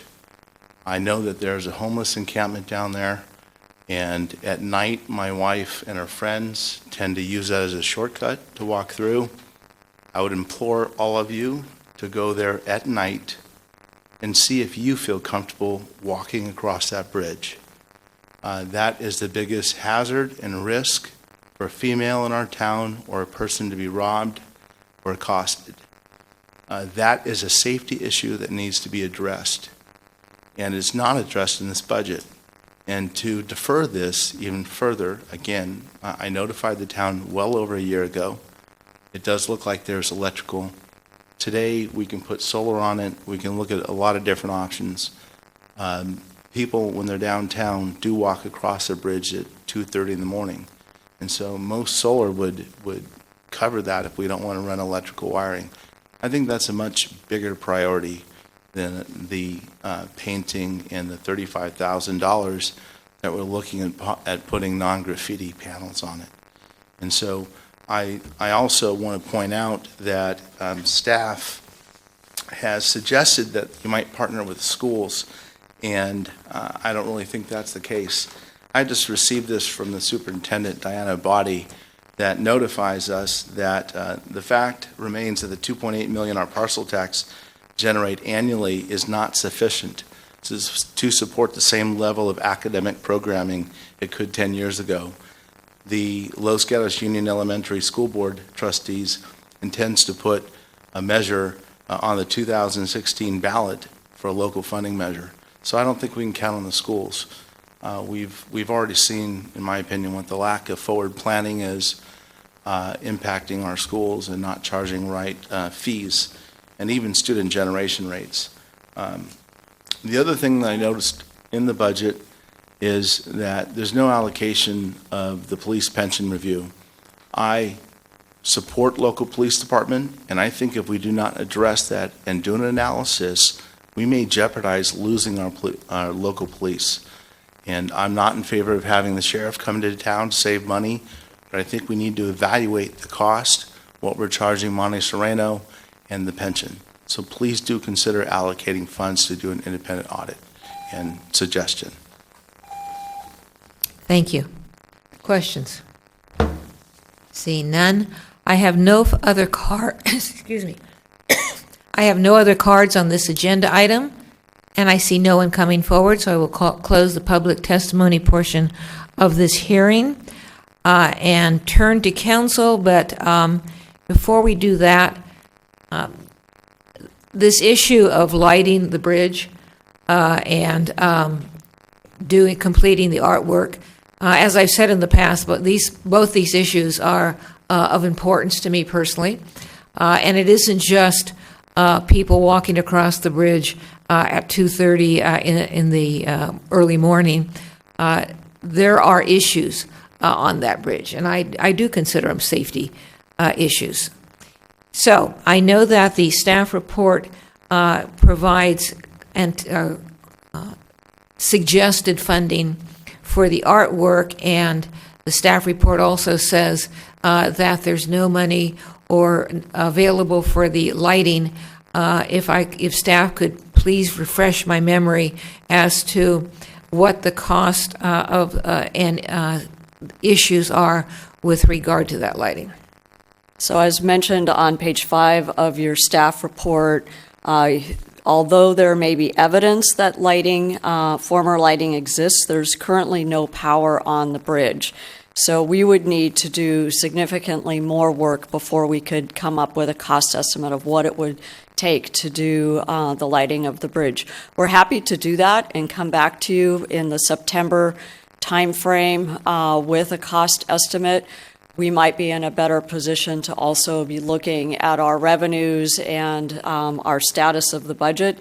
And if there are some additional funds available, we might be able to do an analysis of what that would cost and bring forward some different options for you. But within the few weeks that we had from our last meeting, we were not able to complete all that analysis because we would likely need to have a consultant help us do that assessment of the electrical and then come up with the options. But we're happy to come back in September with those cost estimates and then identify available funding at that time in order to move that forward. We recognize that. I know that our police department has done some work regarding the homeless encampment, so that is an issue that we are addressing from a public safety standpoint. And just to be clear, my personal concern is not the homeless encampment, but just generally the lighting there. The speaker referenced solar as opposed to other lighting. Do you know whether or not that will entail the use of the need for electrical boxes? Or do you know that yet? I would defer to our town engineer for that particular question. Thank you. Good evening, Mayor and council members. Lisa Peterson, Town Engineer. Ultimately, we would need to get a consultant to review the area of the bridge to see what kind of lighting we can get there. In some cases, you can put solar lighting. It really depends on what type of light you have available, and if you have a lot of trees around the area, it could be something that's just not going to be possible, and it could end up being maybe a combination of, you could do an area of solar, but maybe not the whole thing. So it's really something that we would have to look at much more comprehensively. And what information, if any, do you have with regard to the kind of electrical boxes that are necessary for what I will call simply regular lighting as opposed to the string lighting that's on the Main Street Bridge? So again, that would have to be something we would have to look into. I don't have that information. Thank you. Okay, thank you. Other questions? Mr. Rennie. I'd like to make a comment, maybe a suggestion. The Los Gatos Morning Rotary has a program called Lighting for Literacy where they build solar units that are installed in places like Mexico and Africa and the Navajo Nation that are off-grid. They are built at Fisher and Hillbrook and other places nearby, and then they're shipped to donate. We might explore having the Morning Rotary donate some of those as a stopgap. The only problem I see is they have a switch on them rather than an automatic one, but possibly that could be a donation we could explore. Thank you. Further questions? Ms. Sayak. This is a somewhat general question, but somewhat tied to this. So I understand the need for a consultant to look into this issue. Would engaging with the consultant have to wait until this budget's actually approved, or if we decide this is a priority as has been identified in the past, can that actually occur before July 1st? Hiring a consultant to begin that investigation and that work.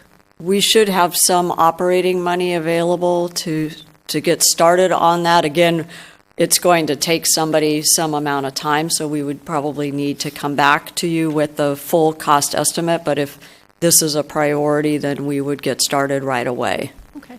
And then if I may, Madam Mayor, so understanding the concern for safety, are there other options that lighting definitely is one of it, and I'm looking at Chief Frisbee. Are there opportunities to just make sure that that's a concern that our community has raised and do perhaps increased patrolling in that area so that we know it's a concern, we know that we're addressing it, but are there things that we can do in the immediate without having to wait until we have a September budget that gives us more permanent lighting?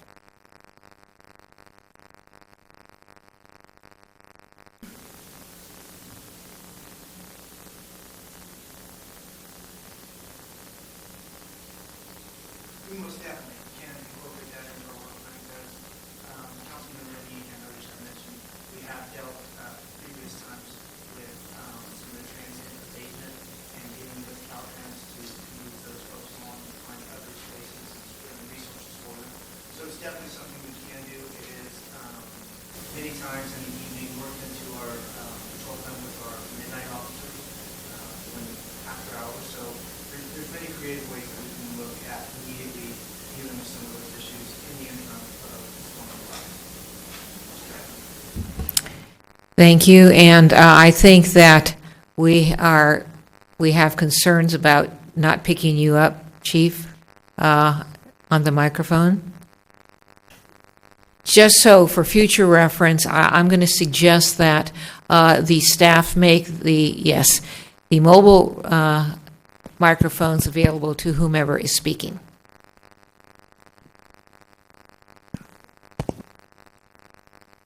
And I hate to do this, but just briefly summarize what you just told us. Sure. As mentioned earlier, there are plenty of ways that we can try to deal with the safety issues at the bridge. As I said earlier, we have over the years, just most recently, moved some of the encampments along and out of the way. In addition to those issues that we have with transients and or encampments, we also do have kids and other people who congregate and have been there for many, many years. So we can incorporate that into our work plans. It happens mostly, as has been explained, after hours, and that's definitely one that we can address prior to any construction or decisions that council has made. Thank you. Other questions? All right, let's see if I have any cards on this. I don't think I do. Let me look. I do not. I don't have any cards on agenda item 10. Does anyone in the audience wish to address us? Seeing no one coming forward, I will close the public testimony portion of this hearing and return to council for a I have a feeling it'll be motions, but I want to ask staff. I see the staff report up to, let's say, through page 2, giving suggestions as to available funds. And then I see us moving through the footbridge and the green bike lanes. And the poles. Am I missing something? I would just point out that on page 2, there is an operating budget item, and if you do wish to parse out this as separate motions, perhaps we can, the council would consider a motion just to add back in the CSO, and that would close out the operating budget modification, and then we can move into the discussion of the capital program. All right, I'm looking for a motion on the operating budget. Ms. Jensen? I move that we add back in the Community Service Officer pilot program for nighttime nuisances as contained on page 2 of our staff report. I'll second. Is that a complete enough motion for you? That's great. Thank you. All right, further discussion? Seeing none, all in favor? Aye. Opposed? Passes unanimously. Now, if I understand staff correctly, we can take it on a item by item? Yes, and the footbridge discussion begins on page 4, and staff's available for any additional questions. And let me ask you, before we get to page 4, on page 3, staff has its, what do I call it? Staff has its analysis of available funding. Should we just move past that and get to the actual capital improvement items? Staff's available for questions, so if you, don't agree with the analysis, we did our best assessment, but if you believe there may be other things in the first 5 priority that might be up for consideration, we're open to that as well. But again, we were looking at not just safety, but also long-term benefits and financial savings to the town as we identified projects 1 through 5 as priority. Ms. Jensen? I guess this is a question for the mayor and Ms. Ravetti. Did you want a motion with respect to the priorities that are identified on page 3? No, we don't need a motion. It just identifies how we were able to find additional funds to fund the other priorities. Okay, thank you. I wasn't looking for a motion necessarily either. I will note that I personally agreed with the items that totaled $485,000, which were 6 through 10. I might, if need be, I might consider the last three items on the top tier, which total $75,000, but that's just there as a thought, not as a motion. Mr. Rennie. I'll just comment on that. Thank you, Mayor Spector. I'm not really in favor of removing the energy efficiencies from the priority list. It seems to me that those are, they pay back, and energy efficiency is important. That's a direction that the town should be moving for sustainability reasons and for saving money in the future. So I kind of think it's short-sighted to remove those, so I'd prefer to not remove those from the priority list. Okay, any other discussion on that page? All right, then we're going to go forward, trying this piecemeal approach. This is the Forbes Mill Footbridge Revitalization Project. Ms. Sayak. Okay, so I think we've covered the safety aspect of the lighting. With this, I appreciate staff's efforts to look at various ways to get this project moving forward. I do want to caution us about moving away from our partnership with Los Gatos Recreation and moving more with the schools. And the reason why I like it with Los Gatos Recreation is anybody who lives in Los Gatos or in proximity to Los Gatos can sign up through the summer and participate. My concern is if you start working with specific schools, we start excluding segments of our population that don't belong to those schools. And that always is an area of concern for me, and so I would caution us against with that. Also, as a speaker had said, funding just in general with the schools is rather limited. I know they're having difficulty with their own budgetary issues. And so I would really prefer that we just keep our partnership with Los Gatos Recreation. I think it's a project that many people look forward to over the summer. I like that every year there's a fresh crop of students that are putting their art on the wall. And I think it's a great program. There are obviously ways to increase the numbers, but I don't think we should just do a mad rush to get it all funded and change the model that has been working successfully. Further discussion, motion, Ms. Jensen. I'd like to make a motion. Looking at page 5 of the staff report, and it's the second paragraph under the heading discussion, which indicates the staff recommendation. And my motion is to adopt that, which is that we dedicate the town beautification project balance of $10,160 plus an additional $25,907 from the reallocation of a portion of non-safety project funding to have a total of $36,067 for funding of the bridge. I viewed the discussion regarding schools and recreation department as informational. My motion does not, specifically does not contain any kind of recommendation with respect to how that should work going forward. I assume we'll do the best we can. And my motion also includes a request that staff start doing any kind of work or research with a consultant, without a consultant, whatever it might be, to determine what kind of lighting can be put on that footbridge and what cost that would be before July 1st.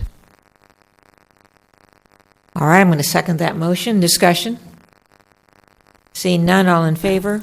Aye. Aye. Opposed? Passes unanimously.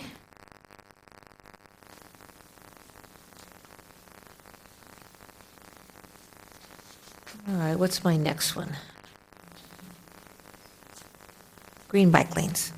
This is also page 5. Ms. Jensen. Just going to jump in there if it's okay. I would like to make a motion that we approve what's contained under the green bike lanes.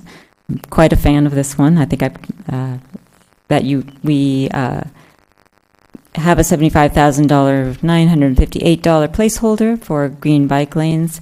I am very excited and would like the council to endorse, hopefully, the improved multimodal corridor along Main Street in front of the high school that will increase bicycle and pedestrian safety, increase drop-off areas, and decrease high school issued permit parking on town streets. And I would like to specifically include those wish lists and that project as part of my motion. I'll second. All right, we have a motion and a second. Discussion? Seeing none, all in favor? Aye. Opposed? Passes unanimously. Then, also on that page, maintain or improve the pavement condition index PCI. We've got various components, which takes this one up to $1 million. Discussion, motion. Ms. Sayat. Unfortunately, I have more questions rather than a motion.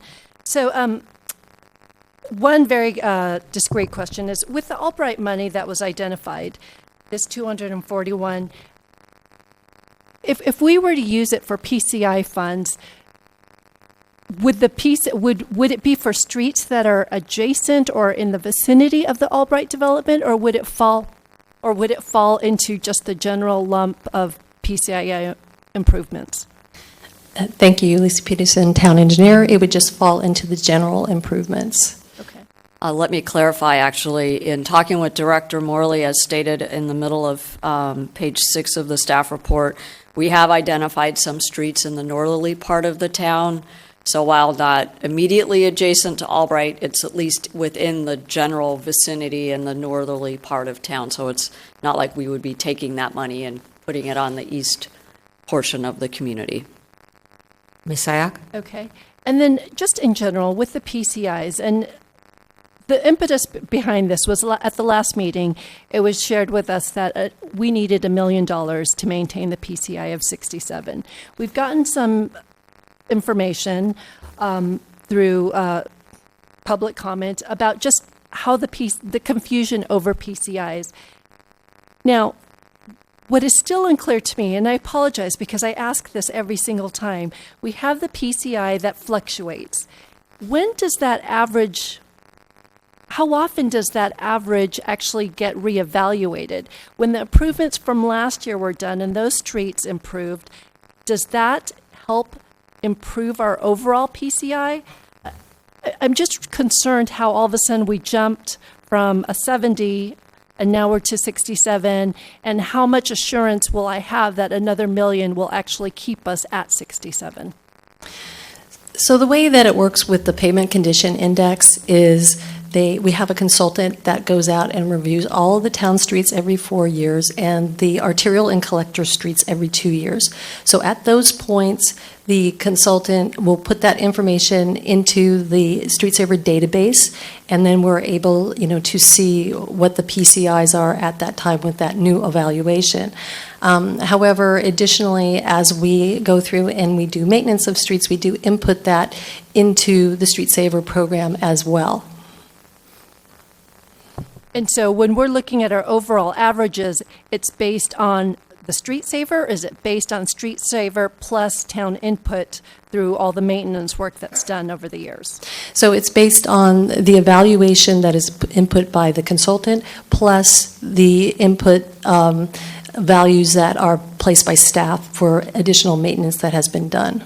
And so and I have many more of these questions. So somewhere there's a list of every street in town with its PCI rating, and it's continually updated so that each street we could look up a single street and we can monitor whether it's improving or not, or deteriorating based on the conditions. So, correct.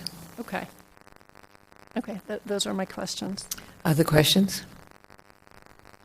All right, so we will return back to the PCI funding component of staff's recommendation.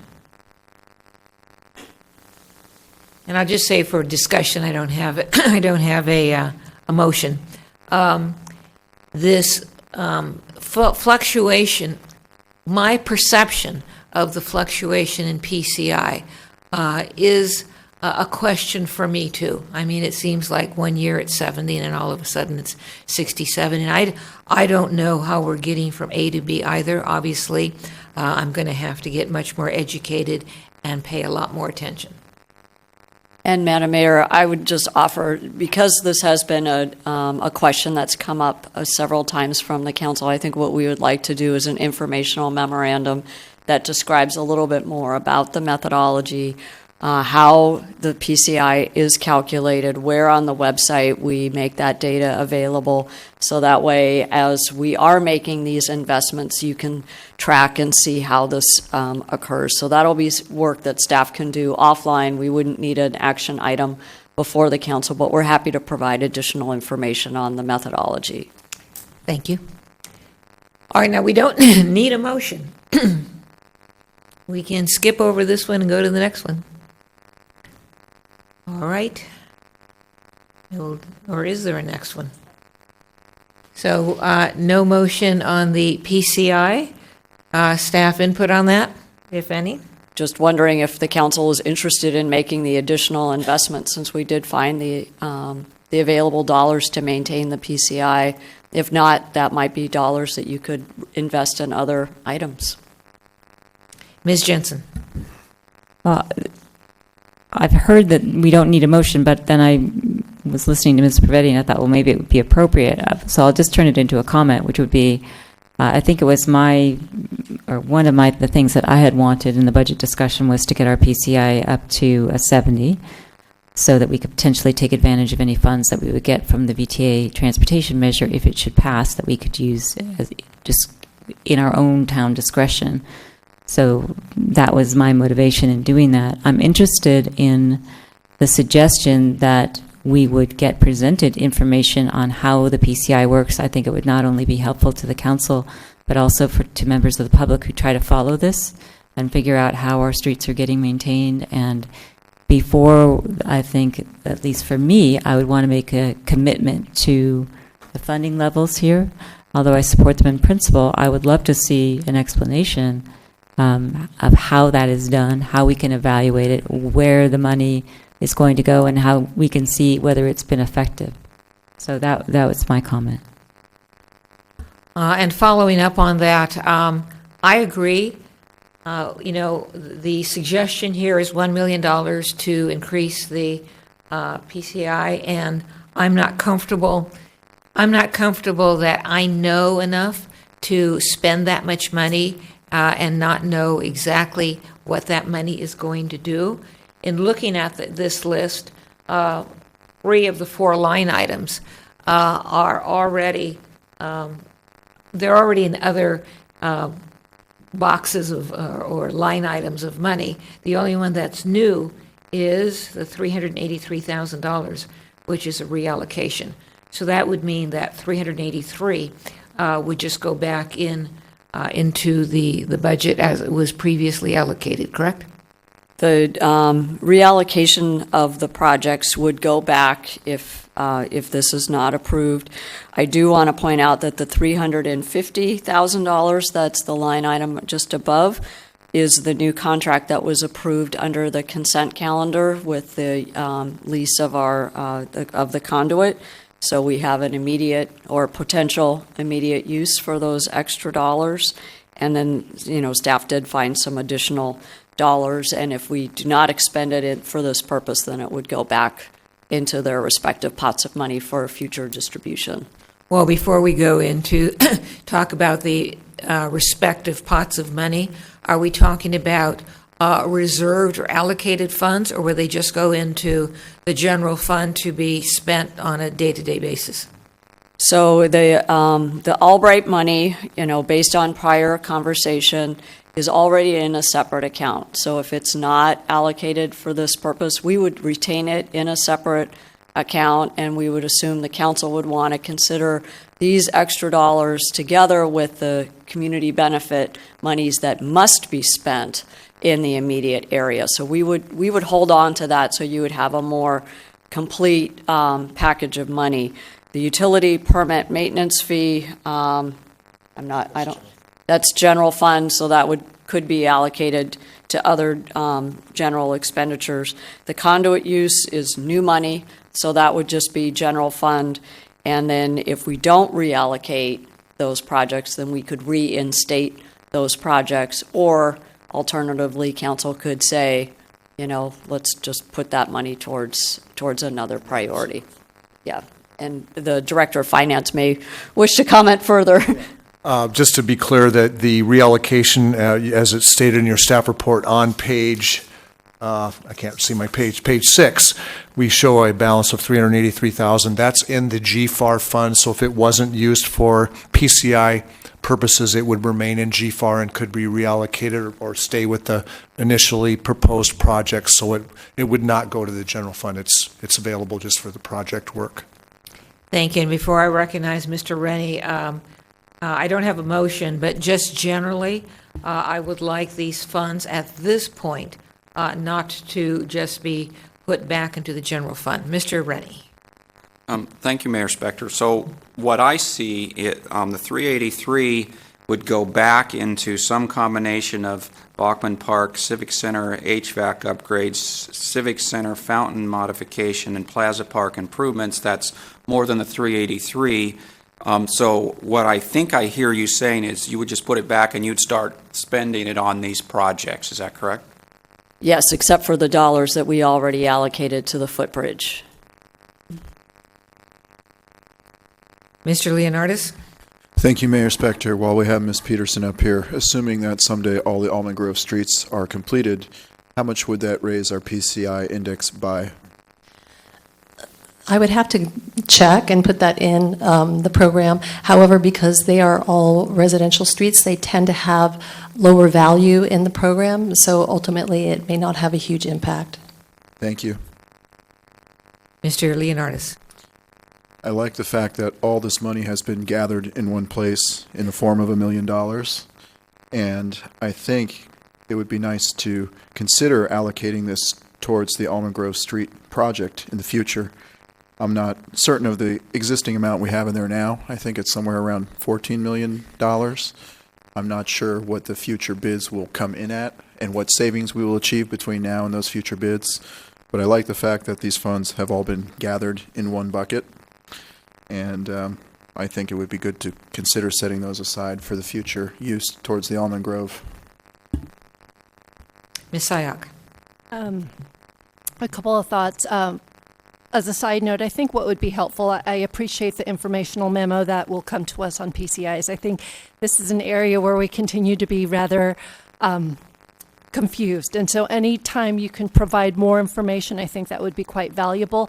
I think what would also be valuable as we move forward is as these streets are improved, as we start to look at, I'd like to know after the fact what they were with the improvements, what the average, what it became. And so we can actually see for ourselves the actual benefit that spending all this money has to our streets. So, with the Albright, the 241, I would like to see what streets are actually going to be improved with that money. I know those, the Albright project was fairly controversial, and so I'd like to be able to show that there was a nexus between the money received with what streets are adjacent to that development. So I think I want to be sensitive that the improvements are actually close to the actual project.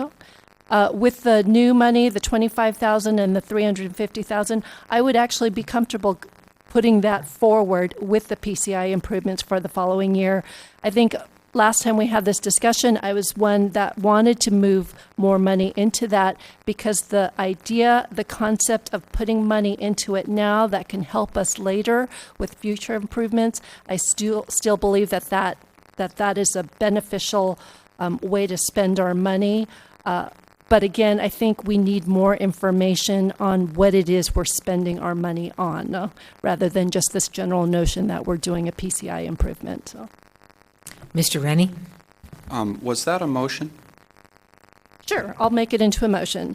So I move that for now, the $350,000 as well as the $25,000, the new money that has been identified, that we allocate that for PCI improvements, with an understanding that more information will be coming forward on how the PCI street improvements will be, how that's selected and how you make those financial assessments. So, with the reallocation of 383, I would like to hold this until we get more information. And the 241, I would like to actually see what streets will be improved with that money so that I have more comfort that it's actually adjacent to the Albright development. We have a motion, Mr. Rennie.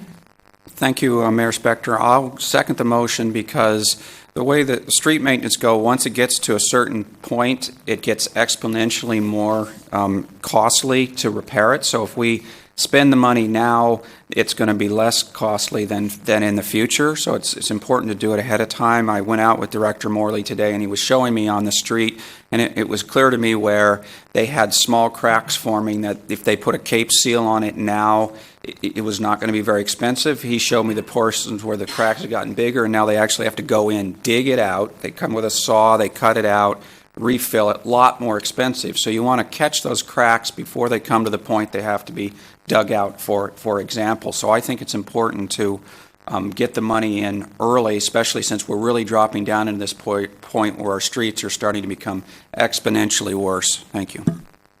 All right, further discussion? I'm going to support the motion, but I just want a clarification. I don't support taking the two line items that are not included in the motion. I understand that Albright, we are going to wait and see if those monies are used generally in the Albright north part of town. And to the maker of the motion, what, if anything, does your motion include with regard to the $383,000 GFAR monies? Are you saying they go back to where they were before?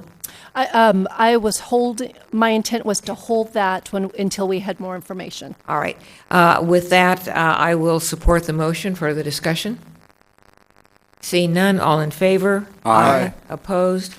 Passes unanimously. Since staff didn't come up with monies for the Streetlight poles, I don't see anything else. Ms. Pravetti? I think you've completed your work. Ms. Jensen? Do we need a motion to adopt the resolution?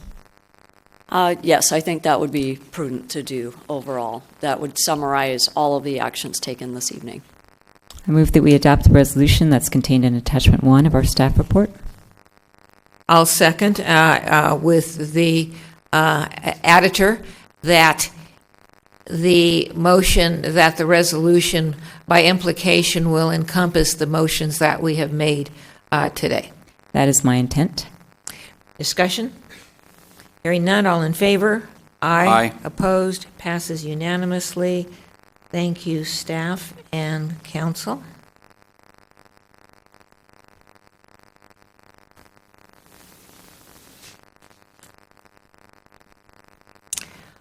Agenda item 11, provide direction to address private corporate buses in town. Before I turn this over to staff for the staff report, I just wanted to provide a little more information to the council. I, as mayor, put this item on the agenda, and I put it on with the following background. I was contacted by both the business owners at the Vasona Station development and also on Capri at approximately the same time a few months ago, raising issues with regard to the parking of Google employees, first in the business Vasona Station and then on Capri. Vasona Station, the manager there was able to get the employees to move, and so then the issue was with the Capri residents. Ms. Pravetti and I met with a representative of Capri. Ms. Pravetti and I called, who expressed his concern. Ms. Pravetti and I then called the traffic, and he may be here, I don't know, the traffic person for Google, who didn't have any suggestions, but asked if Ms. Pravetti or staff could find a private parking lot. Ms. Pravetti, anything else that leads up to this meeting? No, it's a good summary. Thank you. All right, do we have questions of staff? Seeing none, this is agenda item 11. I do not have any cards. I see a card walking down the aisle. And I may not have read it. This is provide direction to address private corporate buses in town. Ms. Risto. Hi, Maria Risto, 85 Broadway. I'm really glad that you put this on the agenda. It's been a discussion on and off in transportation and parking, and I've been contacted by people who work at Google because one of the issues we have is we encourage people to carpool or take a bus, or in the case of Hillbrook, we've asked them to reduce their traffic, and so they've responded with buses. And what happens is there's not an official way through the town to set up where buses can be and where people who are dropping off can drop off or park. And so I think it's really incumbent upon our town to partner with any kind of group that's putting a bus together on a regular basis. One of the side effects of Google being moved around, that bus will be at some location and then maybe something gets developed, then it moves somewhere else, and it was in a church for a while on Shannon, and I spoke to several people that used to walk or bike there. That was a great location for them. They had a lot of people riding it. It got moved because of some residents' concerns. And as that bus moved, ultimately, many of the people who rode that bus ended up catching it in Saratoga. So, big picture for the valley, yay, we got a lot of cars off the freeway. Small picture for Los Gatos, we had every one of those people who would have ridden the bus and gotten on in Los Gatos driving through Los Gatos to Saratoga.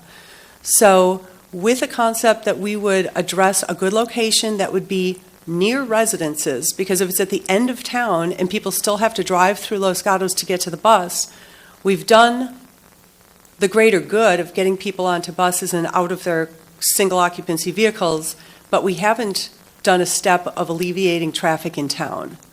So I hope you'll take that into consideration. I hope this can expand to the point that we offer assistance to Hillbrook or any other school that's going to have buses. And how do we work with the residents? How do we work with a way for a safe drop-off? How do we accommodate everybody's needs to get people out of their cars? Thank you.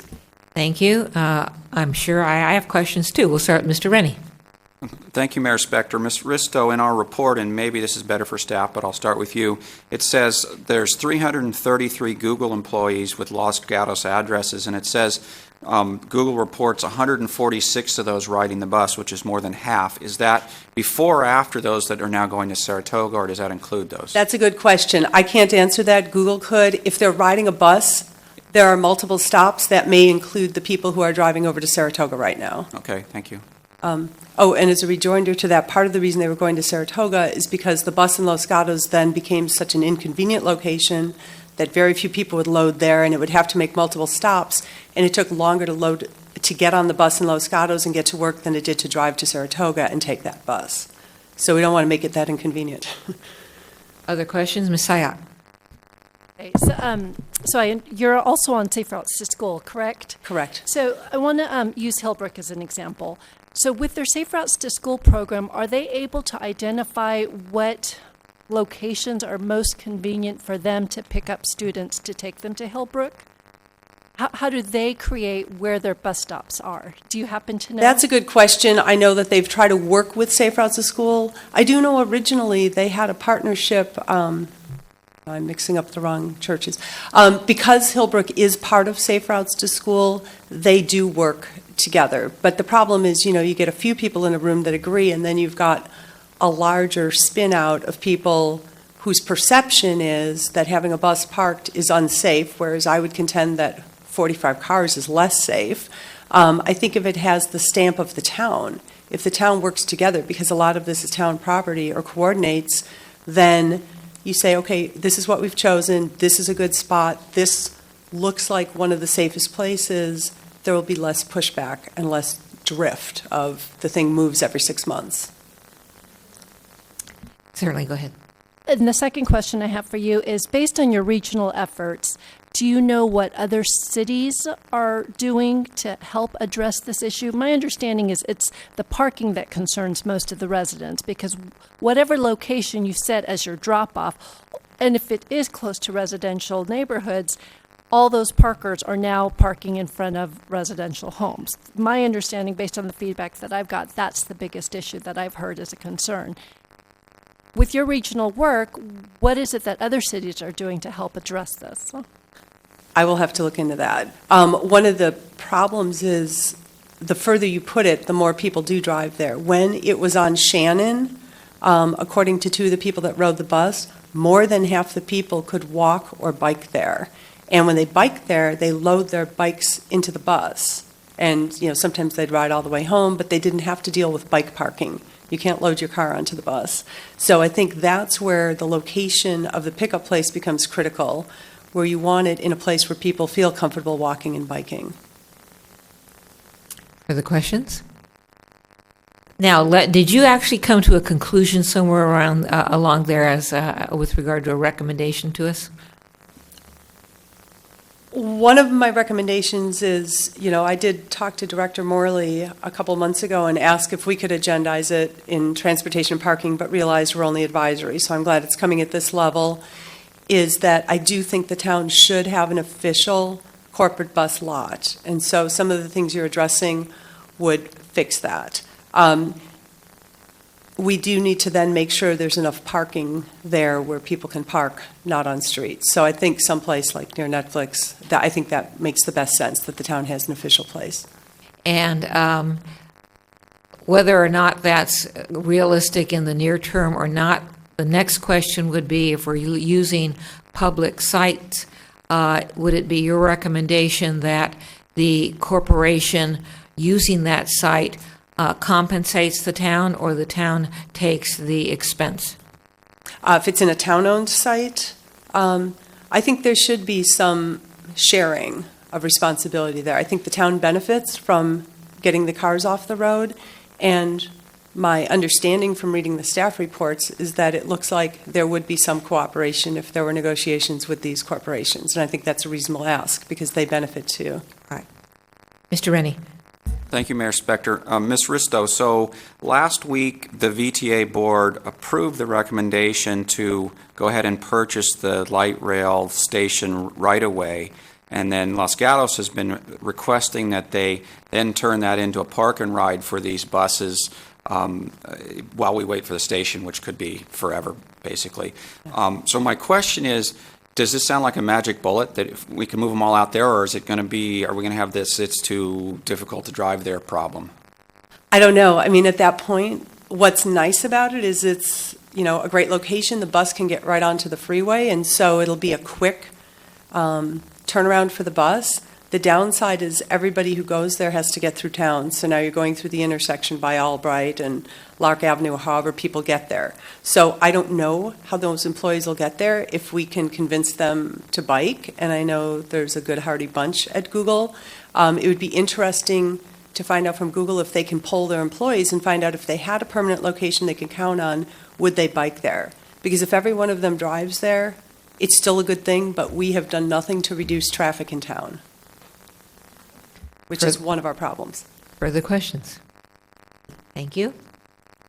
I have no other cards. Does anyone want to address us on this item? See no one coming forward, I will close the public testimony portion of this hearing and look to council for discussion, question, motions. Ms. Jensen. Just a procedural question.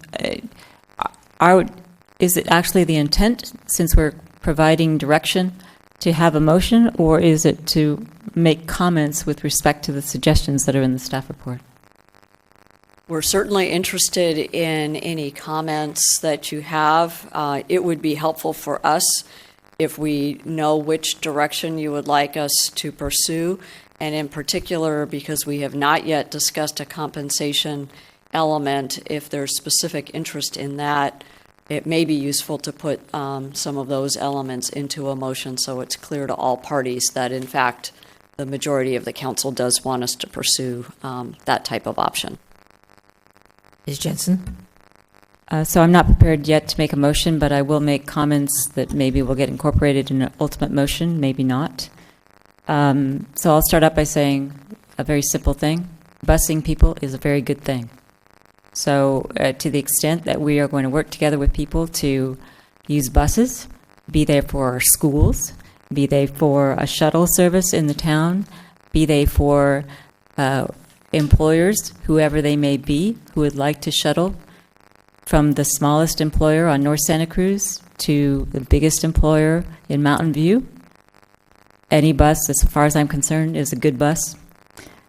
So I echo Ms. Ristow's comments that we should be working with those corporations who are foresighted enough to provide buses for their employees and get people off the streets and provide them those opportunities with places where they can do that in the town of Los Gatos. So with respect to the suggestions that are in the staff report for my purposes, I think that using the parking lot behind the Starbucks on the north side of Santa Cruz Avenue and Highway 9, and is a fabulous place to be able to use a parking. It's very underused parking. It's town-owned, and I think it would be a good place to use.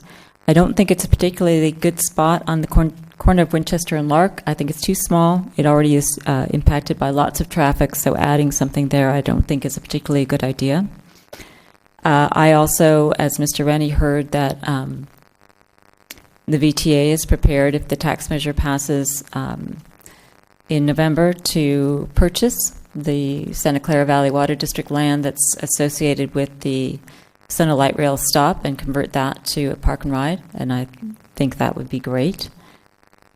I realize that what I'm about to say is sort of out there, but it's private property and it gets used for that now, and what's been proposed has been turned down. But the corner of Shannon and Los Gatos Boulevard would be an awesome park and ride. It's used like that already.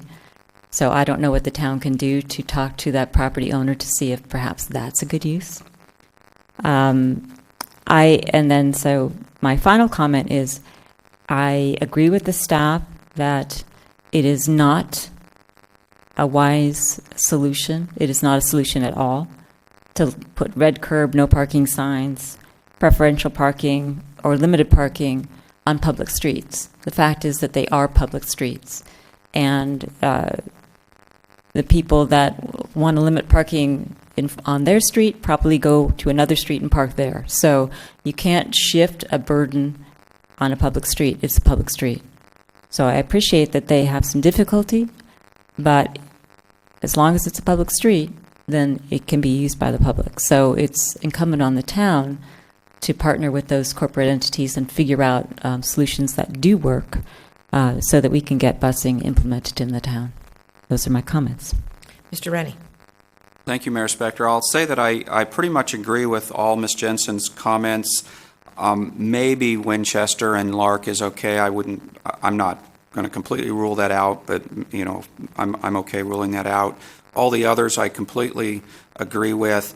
I will say just a small correction that the purchase of the land is actually part of the Measure A from 2000, which they're continuing to collect. So they would purchase with that, but I don't think they can use that money to build a parking lot. So that money might have to come from the November sales tax measure or some other place. Thanks. Ms. Syak. Okay, thank you. Overall, I'm in agreement with all that's already been said, but I do want to speak to the funding, since that was something that town manager has specifically asked us. I think in general, we should be encouraging more shared parking, whether it's with business to business or whether it's business with town property. I think there's a there's benefits on both sides, and I think that I would look to staff to figure out what is the right amount that encourages the shared parking, but still somehow enables the town to make it a sustainable project for ourselves. So, I think all of the areas identified, I agree with. And I think in general, with regard to the red curb, the no parking signs, all of that, whether it's high school traffic or whether it's this private the corporate parking that we're looking at, I think the town manager has mentioned that we need to look at this holistically. And at a future meeting, I hope that we will be able to do it, whether it's with high school or whether it's corporate. Look at the town radiuses and look at where does it make sense to put permit parking. We can't just shift the burden from one street to another, as has already been said. And we need to look at concerted ways to really reduce the number of cars on our streets, and what are the immediate steps we can do to get to that long-term goal. Mr. Leonardis. Thank you, Mayor Spector. When I thought of this, I thought of it, how do we bring the least amount of aggravation to our residents, excluding, obviously, the ideology that busing is a great idea and it keeps cars off the road. And I thought, we have all these bus stops throughout town. Why do we need park and ride locations when the Google buses or the Apple buses could just park at the VTA bus stops and pick up people in their own neighborhoods? So I'm not all that certain that we need to have people commute to a location, get on a special bus, and then go from that location if it's going to be a detriment to neighborhoods. I don't know why they would not be able to partner with VTA to use their stops and let the people walk from their houses or ride their bikes from their houses to get to those VTA stops, primarily along Los Gatos Boulevard or Winchester Boulevard or the the main thoroughfares throughout town. It seems like a very common sense thing to me. So my feedback to these entities would be to utilize the VTA stops, and perhaps in exchange for using the VTA stops, maybe they can put the little Google advertisement or the Apple advertisement on the little bus stop thing, wherever those advertisement spots are. Yes, you may. Go ahead. Actually, I'd like to just echo that I like that idea. And also, Maria Risto had spoken about her commission, the commission that she's on, as this is something that they'd like to look at. This is not something that we can immediately solved tonight. And I think more eyes that are looking at this that can provide more suggestions, I think would be a beneficial thing. So I would encourage, whether it's the Traffic and Parking Commission or the Bicycle and Pedestrian Commission or the Safe Routes to School, to look at this and know that this is an area that we've decided is a priority, and provide suggestions along the way to town staff to help get us to achieve the goals that we've stated tonight. All right, I don't see any other hands. Let me go through what I've heard. I also like the idea of the private buses using the VTA stops to pick up the employees so that we can eliminate the use of the employees' cars, and we can also therefore eliminate or minimize the parking in our residential neighborhoods. I am supportive of the use of town lots. I would consider compensation for those uses. It's not mandatory, but it is something I would be open to. I would also have staff monitoring how, if those lots get full. If we're talking about the lot north of Highway 9, I don't anticipate that would be an issue in the near future. I would not be opposed necessarily to the private corporation use of our property on Winchester. Again, I would look to the private user to compensate to some extent, whatever would be needed to prepare or maintain that lot.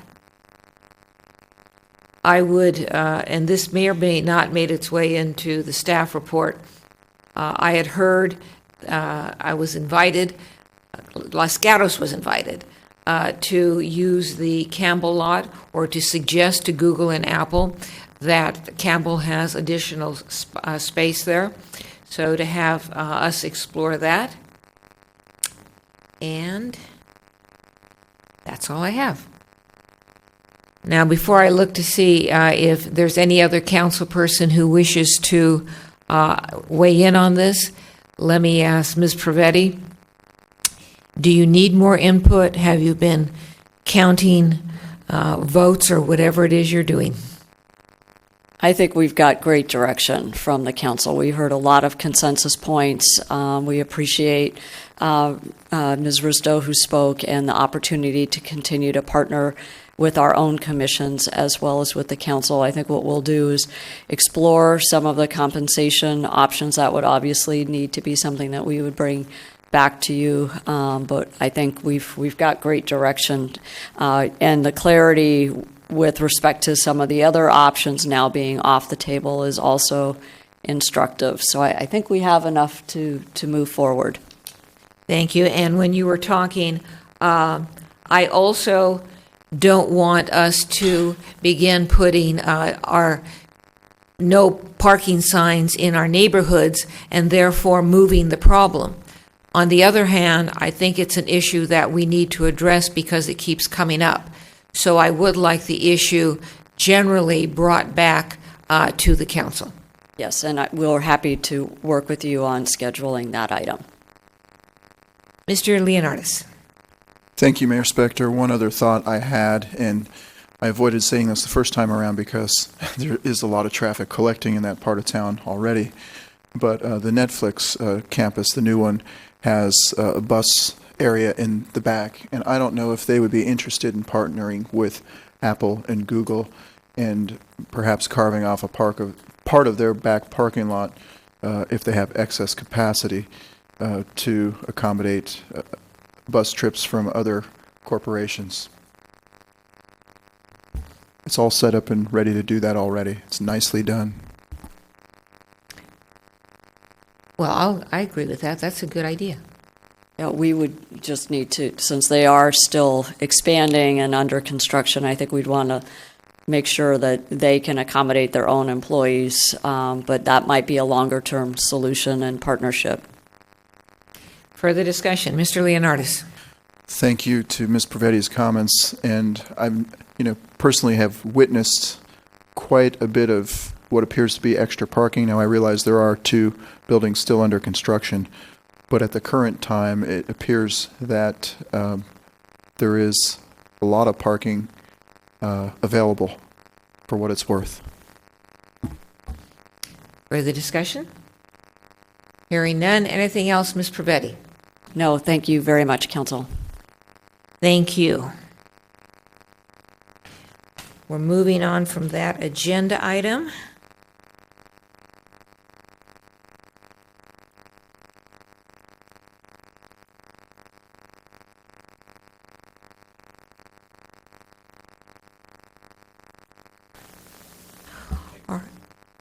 Yes. All right, moving on to agenda item 12, approve a pilot closure of a portion of South Santa Cruz Avenue to address cut-through traffic. Good evening, Mayor and Council Member. Lisa Peterson, Town Engineer. We are requesting approval to put forward a pilot closure of Santa Cruz Avenue at Highway 17 by Wood Road. The summer cut-through traffic has returned to the town of Los Gatos. We did implement some measures before Memorial Day, such as the wayfinding signs, the Highway 17 pavement markings to get people back to the freeway. Additionally, we did do some reconfiguration of the intersection on Santa Cruz Avenue and Main Street to help flow the traffic through there better. Additionally, this past weekend, we also did do a closure of Massal and Tate at Highway 9 to help keep traffic out of the Almond Grove. However, we have not yet moved forward with the proposed implementation of the closure of Santa Cruz Avenue at Highway 17. We are recommending putting this closure in place and doing this at Wood Road. The reason we are recommending doing this at Wood Road is because that is town right-of-way, so we would not have to ask for a Caltrans encroachment permit. Additionally, we believe it would be less impactful to the nearby businesses. It does also allow us enough room for a turnaround so that if vehicles do find their way down there, they would be able to get out of there and get turned back up north on Santa Cruz. The closure is proposed to be on a Saturday and a Sunday from 9 a.m. to 3 p.m. We have had discussions with County Fire on this closure. They are supportive of it as long as it is continuously, we have staff out there manning that closure just in case there is some sort of emergency so that we can take it down and they can get through. We would be putting out advance notification about the closure. We would also be talking to Waze so that they could get it in their database that we were putting the closure in place. Additionally, the day of the closure, we would be putting out message board signs letting people know that the closure was in place. Now, it is important to note that there are risks involved with putting this closure in place. It could actually lead to significant congestion in the downtown. It could also lead to congestion in other areas of the town. For example, people trying to find their way back, to the freeway and other on-ramps. The other risk is, of course, they could also find other areas to cut through. So there might be new locations of cut-through traffic that develop. However, if we do see significant problems developing, we would be able to remove that closure. Now, the pilot program is resource intensive. We are recommending taking funding from the fiscal year 16-17 CIP cut-through traffic project. We would complete the closure with a traffic control company. We are recommending implementation on the weekend of July 16th and 17th. This would allow us to enough time to get the appropriate notification out, also time to arrange for the closure, and also to get the contract in place for these services. And I am available to answer any questions. Mr. Rennie. Thank you, Mayor Spector. So why are we waiting till July 16th or 17th? I'm sure we're going to have a lot of people screaming, say, July 4th weekend. So July 4th weekend, we have some concerns putting a pilot in place on a weekend where we may have an extraordinary traffic event. Ultimately, that could cause the failure of the pilot. So we'd like to put it in place on maybe a more typical summer traffic type of weekend. So that is our goal. Mr. Rennie? A couple more. I don't think you mentioned it. For the record, what are the hours of the closure? Because I've got emails from residents thinking it was going to be closed all weekend, Friday through Sunday. So the closure would be Saturday and Sunday from 9 a.m. to 3 p.m. And another one, so people will still be able to get off of 17th heading north even during correct. the closure. And one last one, this is probably for Chief Frisbee. So if somebody drives through the cones and just gets on the highway, is that a ticketable offense? Or drives up the left side where the cars are supposed to be exiting, is that a ticketable offense? If the mic ever works.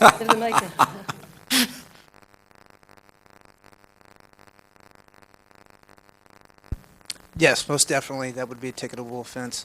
The issue being is we're going to have to be present to issue that citation in many cases. What they are proposing is that we have a private company there. So for sure that would be a citable offense. I would anticipate that many of the people who do that would probably get away with it initially. And that's because you're not planning to have any extra staffing for this, but in your usual beats, you may patrol past there sometimes. Correct. I mean, if we did it on the 4th or any other weekend, initially for the pilot, it's my opinion, it's going to be a significant impact. So it would be a part of our work plan. Officers would, that would be a directed patrol when they weren't responding to calls for service. That would be a priority directed patrol. So it would depend upon the volume of calls for service that we had on how often we would be able to be there. But yes, if that answers your question. Thank you. If I could ask one more. Mr. Rennie? So, Ms. Peterson, why are we only doing one weekend pilot? I'm a little bit worried that it may take the first weekend for people to figure out it's there, and so all we see are the problems. We don't see the starting of it working if we don't do it several weekends, and kind of the word gets out that you can't get through there. So ultimately, we were just proposing to do it one time to see how it went. And of course, it is up to council if you wanted to try to have us implement this more often. We could certainly see if we could do that. Ms. Jensen? Sort of a follow-up to Mr. Rennie's question with respect to July 16th. It strikes me that if you're going to have a pilot to figure out that it's going to work, you have to do it when you know there's going to be a problem. So it doesn't make sense to me to have a pilot when you think there's not going to be a problem, but that's just an observation. My real question is, on April 24th, when Los Gatos did its Spring into Green event, North Santa Cruz was closed. The area around the plaza was closed. There was rock climbing walls. So you couldn't get on to South 17 from anywhere in Los Gatos in any event. That seemed to be fine. I thought it was a lot of fun. I want to bring back the rock climbing wall. But why couldn't the town do something like that? Because it strikes me that if you're going to close a road, when we did this last year, we had complaints from business owners. No one can come to our business. Complaints from residents who couldn't get back to their houses, et cetera, et cetera. But it strikes me that if you closed it and you had an event that was fun, that people wanted to come to, you could encourage them using downtown businesses. You could encourage them going to downtown eateries. You could have something that was a town event. You could make it a tradition in Los Gatos, just like they closed down the Embarcadero in San Francisco on Sundays, and you have the Walk Sundays or whatever it is. But, I don't recall there being a big lead up to us closing all those things, or there being any issue or hiring, companies, et cetera, et cetera. Why couldn't we just have an event on the weekend that was coincided with the farmer's market or something like that? Do it on the 4th of July, incorporate our 4th of July thing into it. Throw some sand on the plaza, make people think it's a beach. Do something like that, so that there's actually a benefit for the town that comes out of it versus us barricading off ourselves. So that's kind of a really long question. So why couldn't something like that work? Well, I would just say that the Spring into Green event, which was a great event, and I think it was very successful, it actually was very resource intensive. Ultimately, we could, try to see if there was some sort of event that, we could put forth to do some sort of closure. However, I think what we were trying to do is put something forward that we thought we could do most expeditiously. I know that we are just, I do have speakers, but if we still have questions of staff. Ms. Sayak. The first question, understanding we have speakers, is the first time that we pilot this, do we have to wait until July? I know that in the staff report there was some discussion about waiting until the budget goes into effect, but I believe in order to see a true pilot work, you actually need to see the trend. And so I'd actually like to see more than one, and I'd like to see it happen sooner rather than later so that we can actually look at how we can utilize the end of our summer and put some of these measures into place sooner. So that's the first question I have, and then I'll wait till after public comment for the others. And I'm going to join in so you can do it all at one time. I also have the question about why are we waiting till July 16th, 17th? You answered as a staff report, but we do, I think, we have funding prior to July 1st. Why can't we do it prior to July 1st? And everything else, I'll wait till comments. The capital budget that you just approved under item number 10 identifies $215,000 in the cut-through traffic mitigation program. So it would really be from that source that we would be funding the cut-through traffic or the proposed closure. There's clearly dollars available for multiple weekend closures, so that's something we can look at. Obviously, there's trade-offs. That means that we're not going to be able to do other things, and we would need to see to what extent the closures of Massal and Tate are already accommodated in the $215,000. So that's reason why we aren't starting prior to July 1st. The notion of doing events is something that we could also look at. Ideally, we would love to have a partner to assist us with that. It is very resource intensive, as the town engineer mentioned, in terms of planning and executing a particular event, but maybe we can do something at a smaller scale. We did use our message boards prior to the Spring into Green just to alert people that we would be closing those portions. So again, advance notification was part of that effort. But we can look at the option of an event.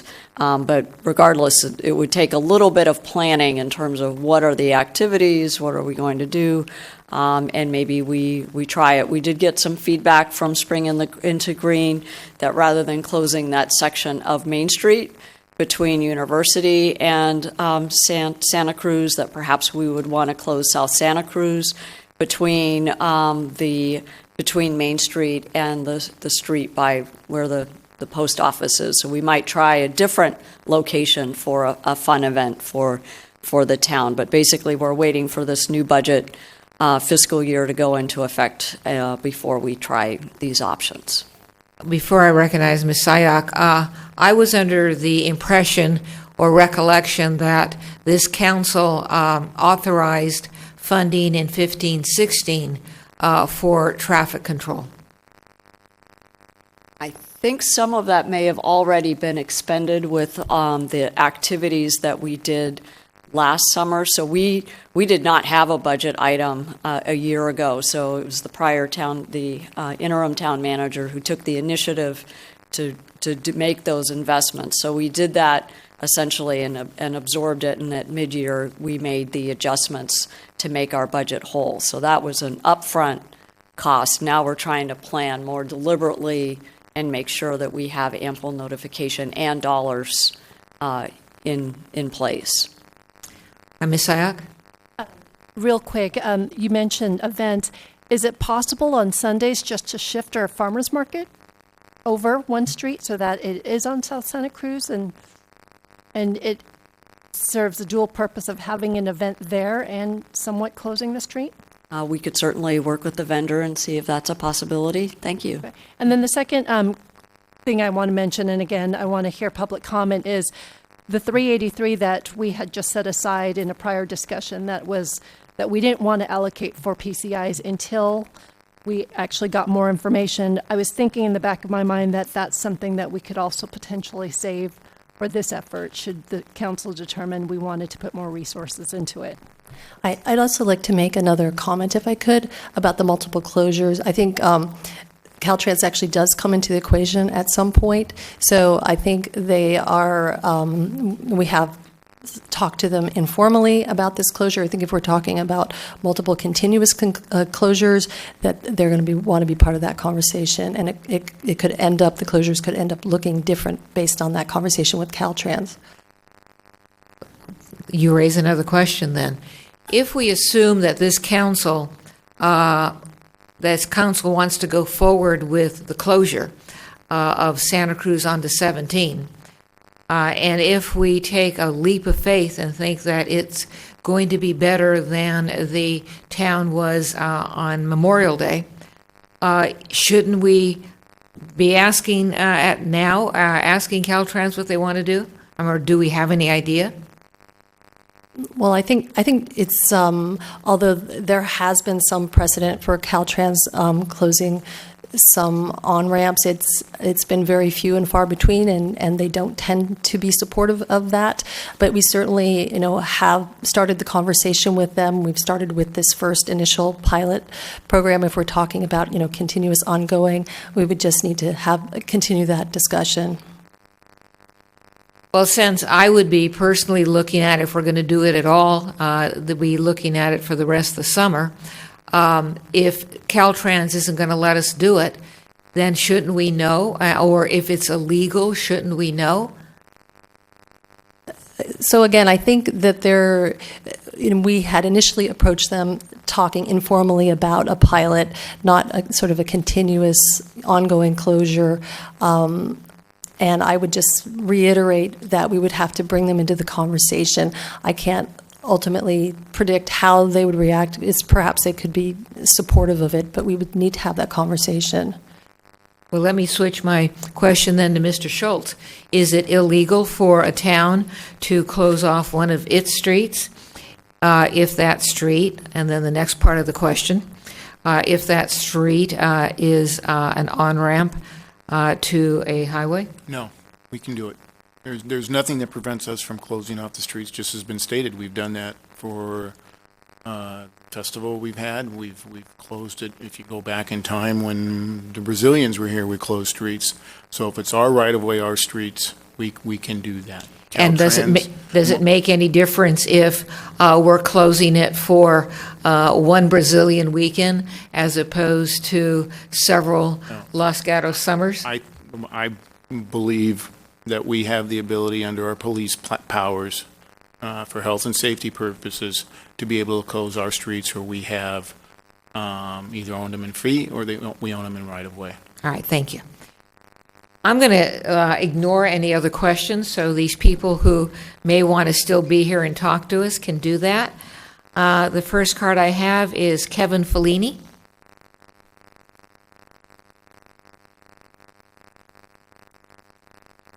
Hello. I'd like to thank the council for letting me speak and also for prompt responses to my letters a couple of weeks back.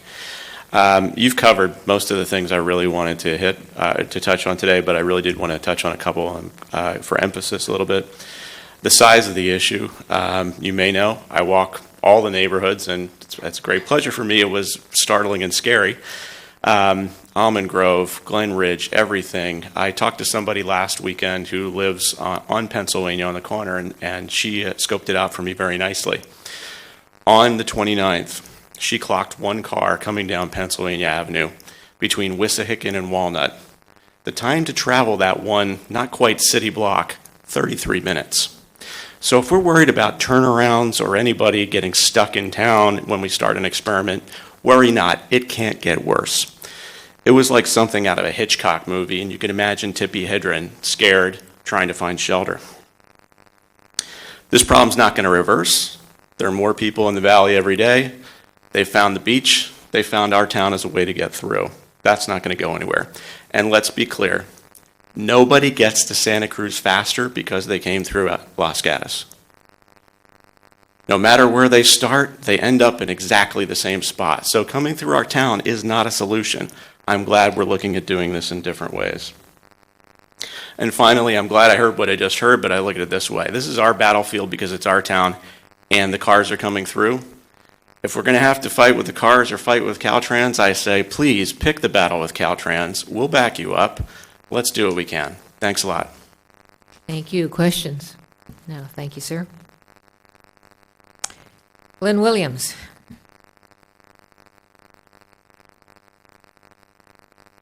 Who will be followed by Mary Martin. Hello, everybody. Thank you for letting us speak.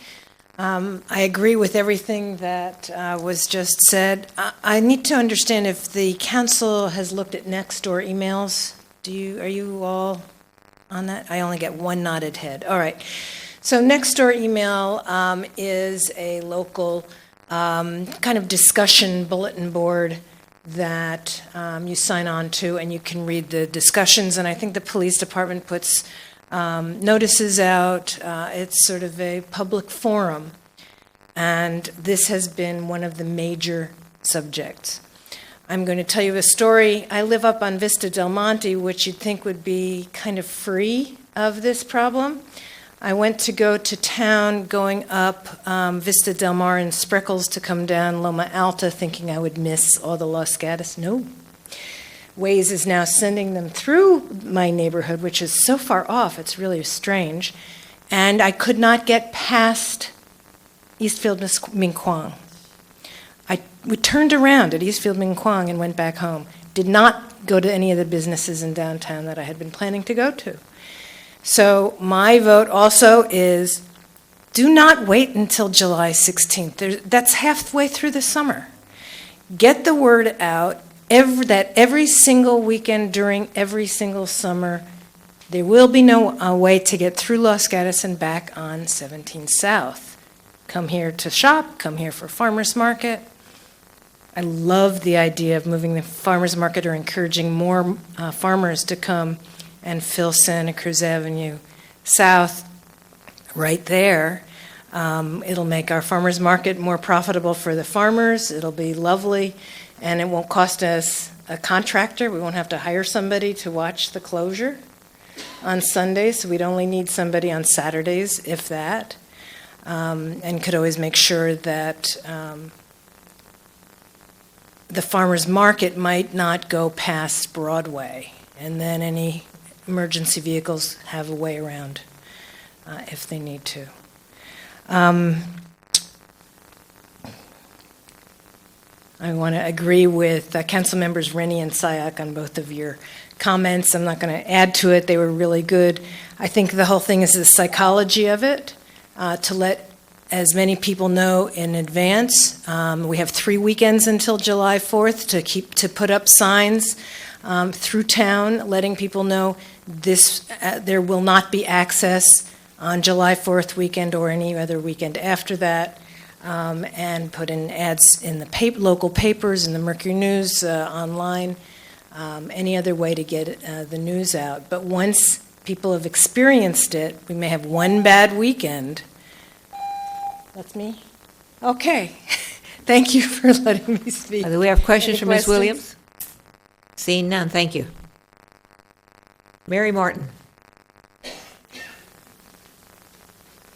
I'm Mary Martin, and I live on Vista Del Monte. The Saturday of Memorial Day weekend, I walked downtown because I could not possibly have gotten there. And there were so many parking spaces available. So these people are just going right through town. Nobody's stopping to eat. Nobody's stopping to shop because they'll lose their place. So if we're going to be a funnel to Santa Cruz, I really hope we do it sooner than later to put up the barrier.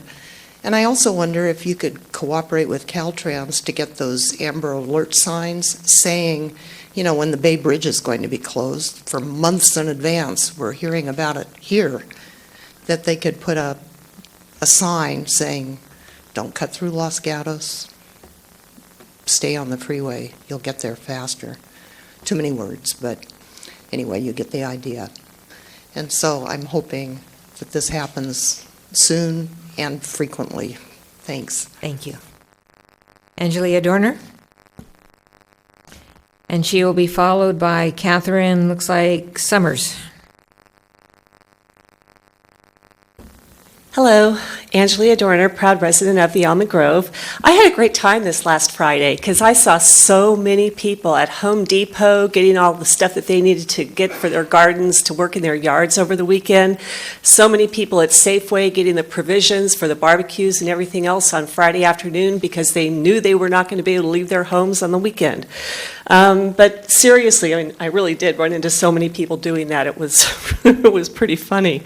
But seriously, I'm not going to share the stories about how many cars and stuff, but what I'm really concerned about, Chief Frisbee, is the hostility between residents and cars, drivers, etc. The Sunday of Memorial Day weekend was really, really bad. And I just am more concerned about road rage situations. I'm concerned about sitting ducks. Something as petty as people jumping out of the cars and stealing oranges right in front of a resident out of her backyard, going, chopping fences, the resident not knowing what to do, or something more serious, people in cars actually being stopped and being robbed. I mean, it'd be pretty darn easy because the guy could just run away and no one would be able to chase him. But I think that the first thing, I'm thrilled at $7,000 a weekend instead of $7,000 a day. We do have the funding.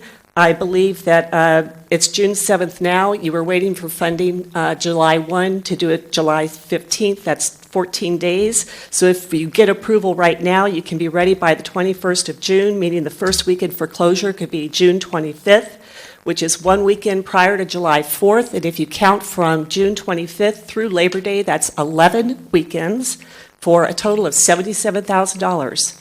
We have that in the budget, and I think that's what needs to be done. The first closure, we talked about that. Okay. Notification before people get here. That is the biggest thing. We have so many opportunities for notification. We can start right now. Get on the bulletin boards at Google, eBay, Apple. Get with Nextdoor, which is based out of San Francisco, and have them do a global post throughout the whole Bay Area. A quarter-page ad in the Mercury. Get on the radio.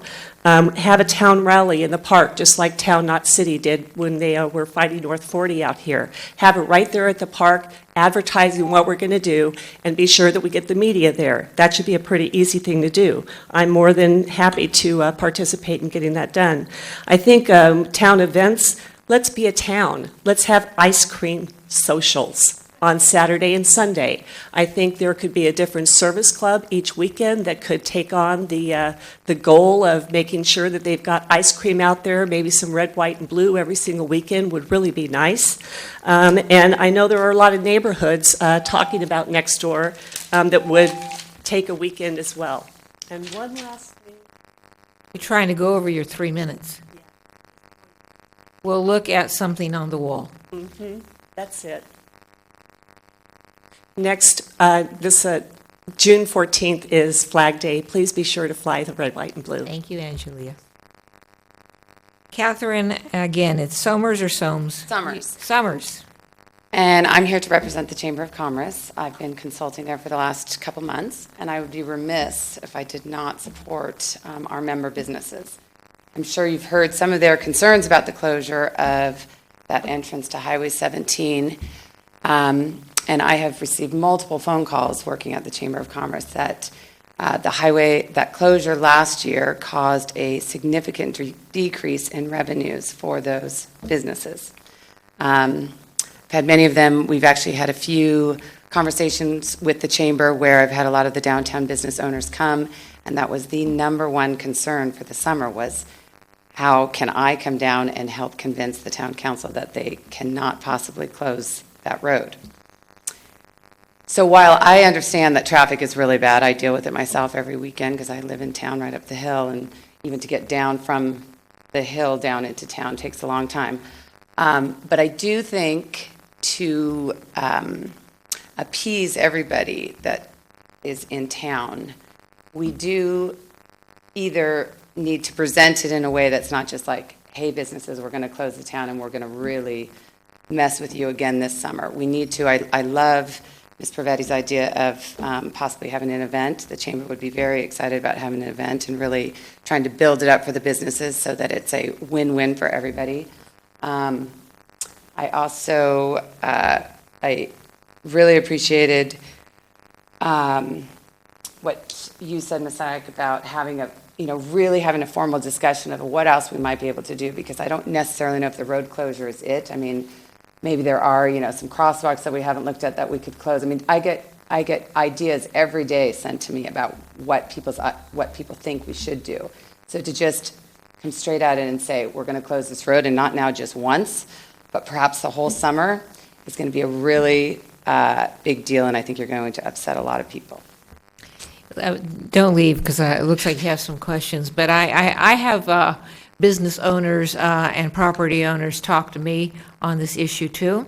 And that's why it would have been really nice if you had specific members come with specific input. But so be it. I had a restaurant owner on Santa Cruz. First of all, I have observed the same thing that the speakers observed, which is empty parking spaces on the street. 1. 2, I have been told by a restaurant owner who is on Santa Cruz Avenue that he doesn't get people just stopping and going in, while the traffic is going by. That people aren't doing that. They're just going on to get to 17. And then I had, the third property owner, business owner, first was opposed to it, and then said that it was acceptable if it's for a limited amount of time on Saturday and Sunday, and so therefore allows him to have the evening, which is what this proposal is. So if I could make a suggestion to your membership, if we could have specific businesses with specific input, it would be very helpful. Yes, this is my first time coming to one of these, so I didn't actually know that this was on the agenda, so I wasn't really prepared. So next time I will definitely bring some of those members. And I agree with everything you said. I mean, I've had both sides of the conversation. And one of the things that the Chamber has decided to do this summer is to perhaps have, go back, I think a couple of years ago, you did the second Saturdays where you had sidewalk sales, and you had, you did something to bring people downtown. You talked about ice cream socials.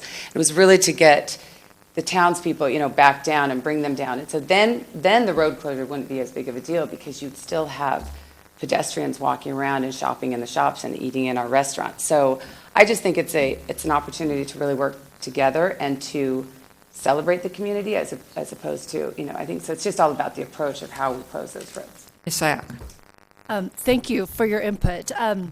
Because we did hear this last summer when we put the message boards on the freeway, we did get 2 business owners come and say that the language, the messaging was not very welcoming. Please don't get off the freeway. And so there were people who wanted to come off, not to cut through, but just wanted to partake and were afraid to get off. So I think that was one key thing that I heard last summer. The messaging has to be something that is welcoming but clear. Mm-hmm. I don't know how we're going to do it, but I mean, that's something clearly where we can work with businesses on. But what I'd love to hear specifically is the idea of if there are specific events. Let's say we move the farmers market. Let's say farmers market transitioned into Jazz on the Plaza. I mean, those are very specific welcoming events that we encourage people to participate in that would add the second benefit of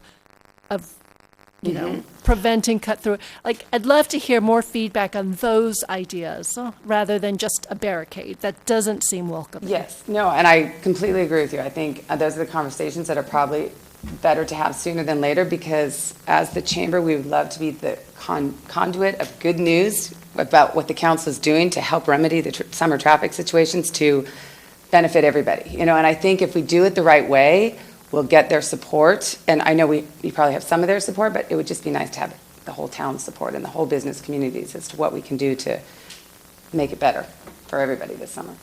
Mr. Rennie. Thank you, Mayor Spector, and perhaps this is not really a question either. I have been in town talking to the residents. Some of the ones that Ms. Sayak mentioned last year came and complained, and we didn't close the road last year. We've never tried this. What we did is, as Ms. Sayak said, put up a bunch of signs that implied Los Gatos is closed, or even if you know it's not closed, you can't get here. So, and I've, in previous council meetings, mentioned to staff that this year we need to be really careful about that. So my first point was I don't think the road's been closed. The other thing I would mention is the Route 9 is going to be open, so there's still going to be a ton of traffic that's going to probably still come down Winchester, Los Gatos Boulevard, Route 9. They're just not going to be through that piece of downtown. They're going to be right next to it. And when I pointed that out to these same store owners that want people passing by, because one of them, she says that they do stop. I couldn't get to Santa Cruz, so I stopped and shopped. It was okay with her. She thought this would still be fine as long as we don't have these messages that sort of say don't come to Los Gatos. So, like I said, it's maybe not really a question, but feel free to respond. I think you're exactly right. I think, in fact, one of the comments that I've gotten is like, don't make, I think some of those signs on the highway, don't get off, if you're going to the beach, don't, we made ourselves look really exclusive as though we didn't want anybody to come through town, when really the business owners and the restaurateurs, we do want people to stop here. We just want people who want to come and park and visit our streets and our stores. So I think, again, it is all about the messaging. So I just caution, if we can just maybe work together and put a positive spin on it and capitalize on the summer traffic somehow, I think it would be good for us all. Thank you. I have no other cards. If you want to speak on this item, please come and bring us a card. Maria Risto. Hi, sorry. Maria Risto, 85 Broadway. So on transportation and parking, we do get regular updates on what was happening with the beach traffic, and one of the messages that was received loud and clear was that it did impact the downtown business, some downtown businesses, when the signs on the freeway said local traffic only, and people misunderstood that. And one of the resolutions was those signs were not going to go back up.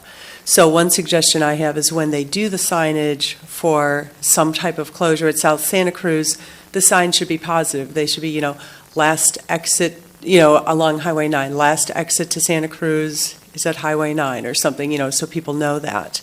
I love the idea of having an event an expansive event that would then unfortunately remove access from South Santa Cruz.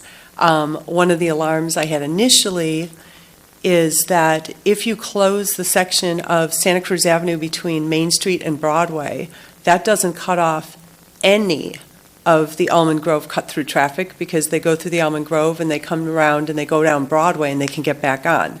However, and that's what we've always had. I mean, Broadway was bumper to bumper Memorial Day weekend. The good news is we are going to be under construction. Our entire street is going to be torn asunder in about a week or two, and our street will be closed to all but residential traffic. So I don't know how that'll be enforced, but we're only going to have half a street at a time, one-way traffic. And so that is actually going to eliminate beach traffic from my street anyway. It's going to eliminate a lot of things, but like sleep and cleanliness. It'll be covered in dust. But that street then would still be available for emergency vehicles. And the only concern I would then have is how people will get to the Meadows or to anything south, the Rural Supply Hardware. There could be some unintended consequences of hurting the toll house and Rural Supply. So I think that was why Parks and Public Works was looking at the closure south of the toll house. But if we can do some other things, I think if we did find a way to kind of cut off traffic in town on Santa Cruz Avenue, Sundays would be great if the farmers market expanded in some direction. On Saturdays, I was thinking there's probably still some wine walks left, and maybe a wine walk would involve a closure of a block or two on Santa Cruz Avenue. So I think there's a lot of good ideas. Thank you. Thank you. Questions? Seeing none, thank you, ma'am.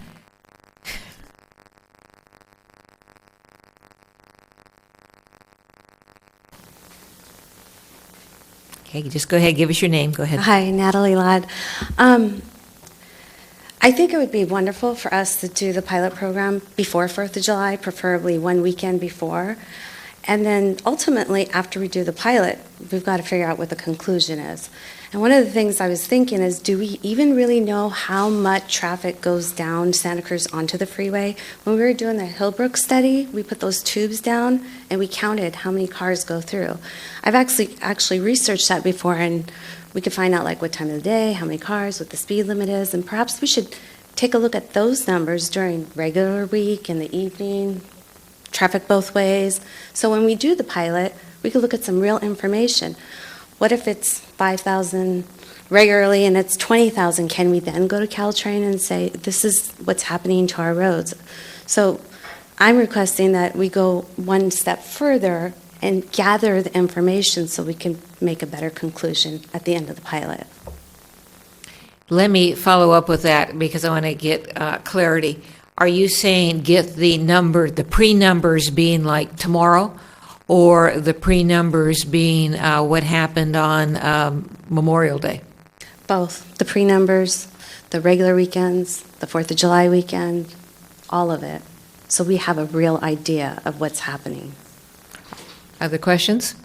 Seeing none, thank you. All right, I have no other cards. I'm going to once again encourage you because this slows us down. Sorry. Hi. Yes, ma'am. Your I'm name. Diane Hunter at 22 Pleasant Street. Thank you. I wasn't sure I was going to speak because I wondered if someone would cover it, and it wasn't covered. So, one, thank you for bringing this on the agenda. It obviously is a hot issue for a lot of people, and I'm on Nextdoor, and I've seen a lot of the comments there. I live across the street from the high school, so getting around town was pretty challenging that one weekend. What was interesting to me is that last weekend wasn't as challenging at all. So it really was that one weekend, and then I'm expecting 4th of July to be really extensive, and then Labor Day. And then, yes, there's traffic in between, but it was surprising that I actually was able to move around pretty freely last weekend. When I was out and about. But for those weekends when it's high impact, my concern is when there's an emergency. So I have a child who has health issues, and if I were to need to take him somewhere, to take him to a hospital, it would have been, I don't know how I would have done that. We were really stuck. And so we walked downtown, which was great, but if I needed to get somewhere, or if I needed emergency vehicles to come to my home, I don't know how that would happen. So I don't know if that's been addressed or if that's been considered. I would hope that it would be. And I've lived here since 1994 and definitely seen the traffic increasing, and I'm guessing because Waze is providing that information. So yes, maybe last year it wasn't as heavy, but it felt like this year it was exponentially heavy. So I'm asking that to also be considered in all the decisions. Questions for Ms. Hunter? Seeing none, thank you, ma'am. All right, is there anybody else who wants to speak to us on this agenda item? Seeing no one coming forward, I will now close the public testimony of this hearing and look to the council and Mr. Leonardis. Thank you, Mayor Spector. I've been thinking about this for a long time. First of all, I want to say it amazes me that on 3-day weekends, people choose to spend 2 of those 3 days sitting in their cars. However, their cars are like rolling hotel rooms. They can probably watch satellite TV and everything else, so they got the air conditioning turned on, and maybe they like doing that.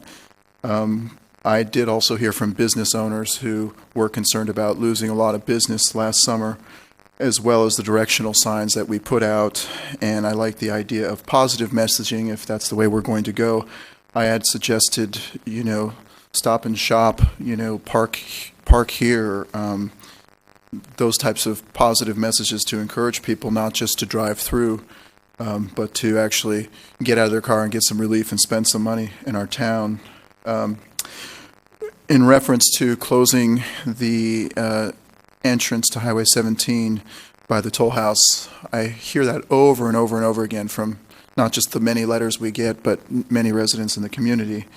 And I like the idea of throwing the 4th of July party out there instead of the park this year, but that's up to the mayor, I think, or the staff to decide.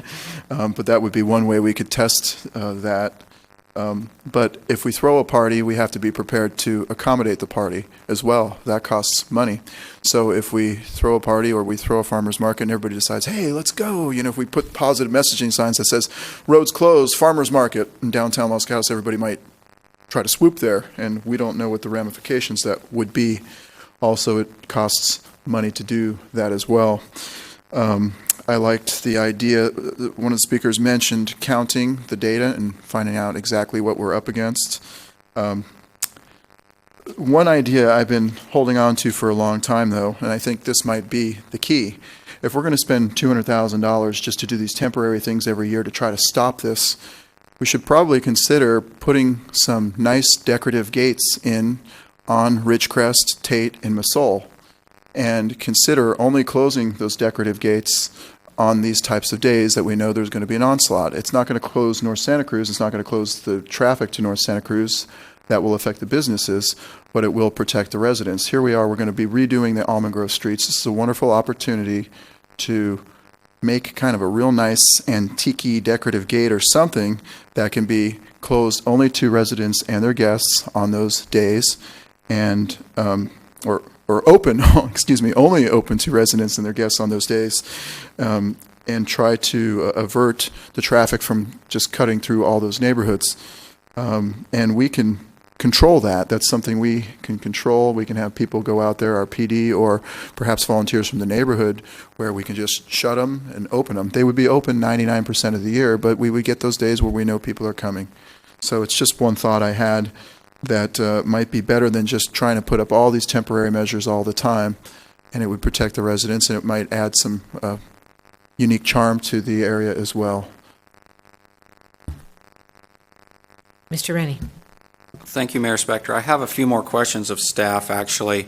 So I traded emails with some mountain residents, and one of their questions was, could there be, it looks like you're planning to staff somebody there the whole time with the cones in case somebody runs through them, they're going to put them back up, so forth. There's a question whether we could give out passes to mountain residents so they could go through. Is that open a can of worms? Have that been thought about? Well, I think that if you're going to close it, we probably, it'd be very difficult to man that, who's coming through, and then you're going to be getting lots of cars coming off of 17. They're going to be piled up there, trying to get in because there'll be people being turned around going the other direction, so they're going to have to filter slowly in. It would be very difficult, to man something like that, because I think it would be very congested in that location. Okay, next question. Further question, Mr. Rennie? Thank you. So you chose to close it from 9 to 3, and I can't recall when rural supply opens, but 9 seems a little early to me. I don't think traffic is bad at 9. I think we might consider starting at 10, so there's more time for people in the mountains to get into rural supply and get back up the highway before we close it on them. Why 9? I think the reason that 9 was chosen is we wanted people to experience it and get on their apps and tell everybody, yes, it is true, it's closed. So before the huge impact of traffic started coming through, everybody would already be aware of it, via their apps. So third question. I don't see anything in here that tells that you're thinking about a permanent solution or how this leads to a permanent solution. Well, I think that we wanted to just do the pilot to even see if it worked, because there is the possibility we could put the pilot in and it could be something that doesn't work, and we end up getting lots of complaints from businesses or, residents or people that live in the mountains. So the thought was, let's put a pilot into place, let's check it out, let's see how it does, let's see what the reaction is, and then we can move forward with maybe, solutions of continuing it or other ideas of more permanent solutions. Okay, thank you. And if I could just add, I think it's important to note that this is a real serious issue, and all of the ideas that council is currently discussing will probably, if things work well, will reduce the impact, but we will probably never be successful in absolutely eliminating this entirely. So I think permanent solutions may be more around the notion of, are there fun events that the town does during the summer, as opposed to, we're going to somehow fix this permanently. So just to manage expectations, I think we want to make sure that we can address it and improve the quality of life for our residents and improve the business community, but I think we will unlikely solve this 100%. Further questions, Mr. Leonardis? One further comment I forgot to mention. If we were to pursue an idea like the gates on Ridgecrest, Tate, and Masol, all of the navigation softwares, all of the Waze softwares, they would see something that would say gated road or private road or partially no through access, and it would be a permanent feature now of all navigation systems and all those types of devices. I think that is where the real battle lies in the future. So that would be another opportunity for us to consider that idea. Further questions, discussion? Mr. Rennie? Well, actually, if you're not going to go, I'm going to go with Ms. Jensen. Okay. I actually had a procedural question, and I'm trying to figure out, I've heard all kinds of comments, all kinds of ideas, and none of them are particularly enthusiastic about July 16th. Is the question before us, approve or not approve a one-time pilot program for July 16th for this agenda item? The question is, do we want to do a pilot closure? Staff does not have a contractor under contract yet to do this, so the earliest, we were just trying to sharpen our pencils here, listening to the commentary, the earliest we could put into place a pilot closure would be the last weekend in June. And that would be some pretty fast work and making sure that we're consistent with our procurement policy, et cetera. So that would be the earliest that we could do it. We would still not recommend doing it on July 4th for the reasons that we've described. And then we could look at multiple other options as well throughout the summer. So, and Ms. Jensen, if I might weigh in from the person who put it on the agenda's point of view, I'm looking for a direction from the council, considering what staff says, but, not necessarily being limited to that. Thank you. So my follow-up is, what I'm still hearing from staff is the notion of this big pilot program with personnel and companies and this and that. So if we're looking for direction, for me, that I'm not sure that that's what I'd want. I'd rather have the counters that we're talking about. I'd rather gather the information. I'd rather think about an event that could work. And because I just don't think a pilot program on a non-impacted weekend is going to teach us much of anything. And we're likely to get more complaints that's going to be, dear council, what the heck are you doing this on July 16th when you did nothing on the 4th? So I would rather be gathering information and look at lots and lots of options versus just focusing the attention on, here's what we thought, we'll do this pilot and it's going to be constructed this way and we're going to do this and we're only going to do it, at a certain time to get information. To me, that's not valuable. So if that's what you're actually looking for, at least for me, I would not be ready to say that's the way to go. All right, and I'm going to be looking for a motion from council, but my thoughts, not my motion, my thoughts is a pilot akin to the one that the staff suggested, because at least it has some direction, but I would want it prior to the 4th of July. And at this point, I'm not necessarily, so I guess that's the end of June, and I'm not necessarily prepared not to do it on the 4th of July, although my mind is open on that because I know what it's going to be like here if we don't have the closure in place. Ms. Sayak? Thank you. I think it's very much in line with what has already said. I think for this to be effective, we need to look at more than one day, and I think we need to be looking at the trend. There will be many people who just cut through without using an app, just by habit, whether they've done it many times before or for whatever reason. And so I would very much want to start it sooner rather than later. It sounds like the end of June. I think we can identify funds, so I don't think that's necessarily a concern. I think the pilot, if the pilot of hiring a contractor and closing woods, I think you could do that on a Saturday, and you could even compare Saturday versus Sunday, Sunday versus Saturday. That could be one comparison. But I do agree with what Ms. Ladd said is we need to know upfront what our metric of success is. And we need counters, we need feedback, and we need to be able to compare and contrast. I think another option that we should consider, going back to the fun positive, is one option is let's extend the farmer's market one street over. You can easily extend the farmer's market and then it'll transition into Jazz on the Plaza on Sundays. And you could even do a comparison. Are Sunday traffic better than Saturday? I think there's different ways to look at how to solve the problem beyond just a one-time closure. And Mr. Leonardis, and just one thing following up, a couple things. First of all, we don't have Jazz on the Plaza on Sunday. It's the wrong place. And the other thing, I'm going to go to Mr. Leonardis. Thank you, Mayor Spector. So I brought this up earlier. What would be, and maybe this is a question for staff, the feasibility of moving the 4th of July celebration to the town plaza this year and closing off part of North Santa Cruz? And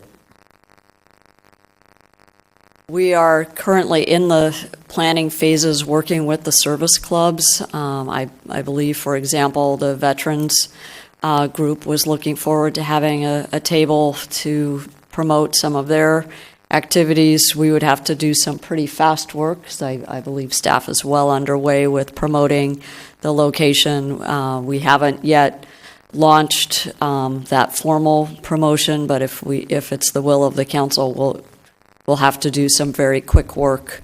The 4th of July, I believe, is on a Monday. So that would be a one-day event only. It's not a weekend. It's not multiple days. It's just a one-time, one-day event. But it is a morning through the afternoon activity. Mr. Rennie? Thank you, Mayor Spector. So I think to keep it simple, if I were to make a motion, I would say I want to see a pilot the weekend before 4th of July. I want to see it I want to see it on the 4th of July also. To collect data when the weekend's not going to be very bad only doesn't make sense to me. If we know the 4th of July is going to be a disaster, so if this is a disaster, we've not lost anything. Potentially it could be better and we have a weekend to compare it to. So I would say that. And then the third part of a motion would be for staff to develop some metrics so they can measure whether things got better or worse. I realize it's going to be difficult to compare a 4th of July weekend to a non-4th of July weekend, but I kind of would leave it up to them to figure out some metrics to let us, so we know, did things get better? I would keep it simple to that. Is that a motion? Yeah, let me make it a motion, please. All right, the motion I hear is begin the project at the end of June. We have the funds. And the one thing that's not clear to me is the metrics. I mean, since I'm one of the people who is imprisoned in downtown, I can tell you that on some weekends, like Memorial Day, you can't do anything. And on some weekends, as we heard, like last weekend, you can do some stuff. So what kind of metrics are you looking for? Well, that's why I'm not sure I have a solution on the metrics. Maybe staff has something in mind. We talked about counters, but we can't just do it and then kind of count how many complaints we get. I'm not sure that's going to be reliable. Thank you. Yes, so we actually already do have some counts, and we have already been planning on collecting counts, prior to the pilot closure and during the pilot closure as well. So we've already have a plan in place to get the traffic data to be able to assess how successful it was. And will you count number of turnarounds? In other words, you're going to have signs up that tell people, hey, it's closed, don't come down here. They're going to do it anyway. So maybe you can also count how many people are not paying attention, and maybe after a few weekends you see that number drop. Could we do something like that also? Yes, at all the critical locations we will be counting. All right, so the metrics you're talking about are the counts that are currently going on and expanded as staff explained? Yes. All right, then I am seconding that motion.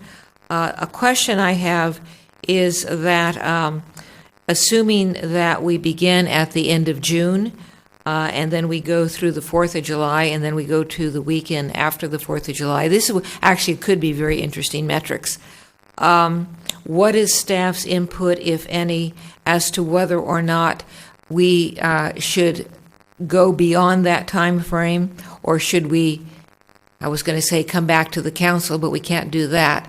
What are your thoughts as to what we do after that second closure in July?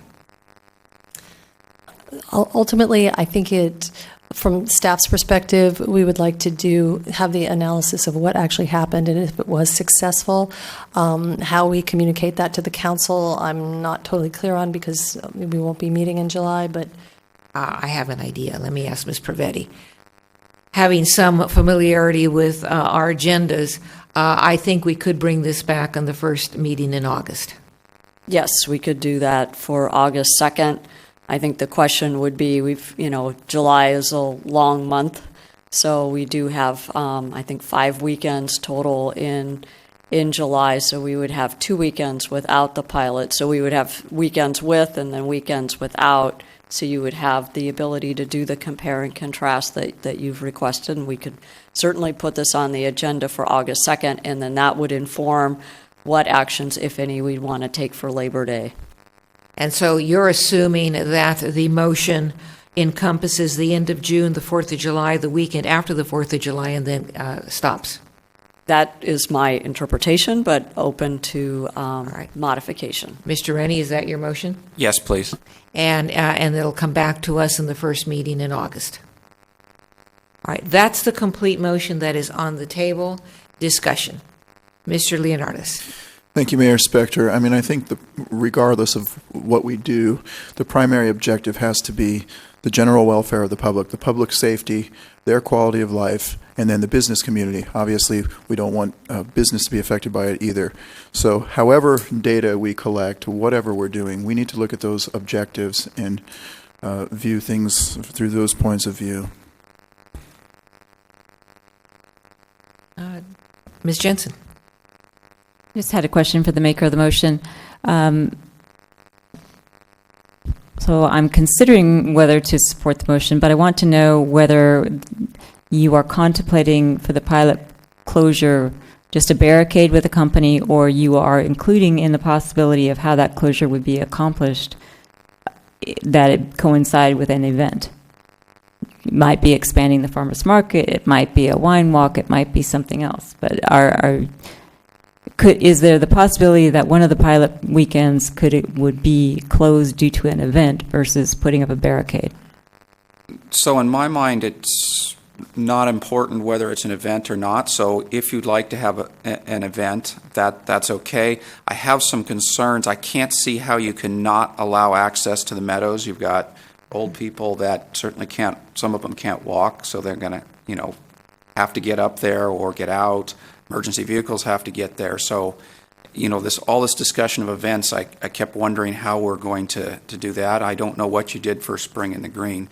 So the answer to your question is I'm okay with events if staff figures out how to make it work. But generally, closure either, maybe some days it's going to be an event, but I don't think we can do an event every day. Some days it can be cones. The seconder of the motion agrees with Mr. Rennie. Conceptually, events sound great. I don't know if staff has the time between now and just a few weeks from now to put that into effect. If they can, that's great.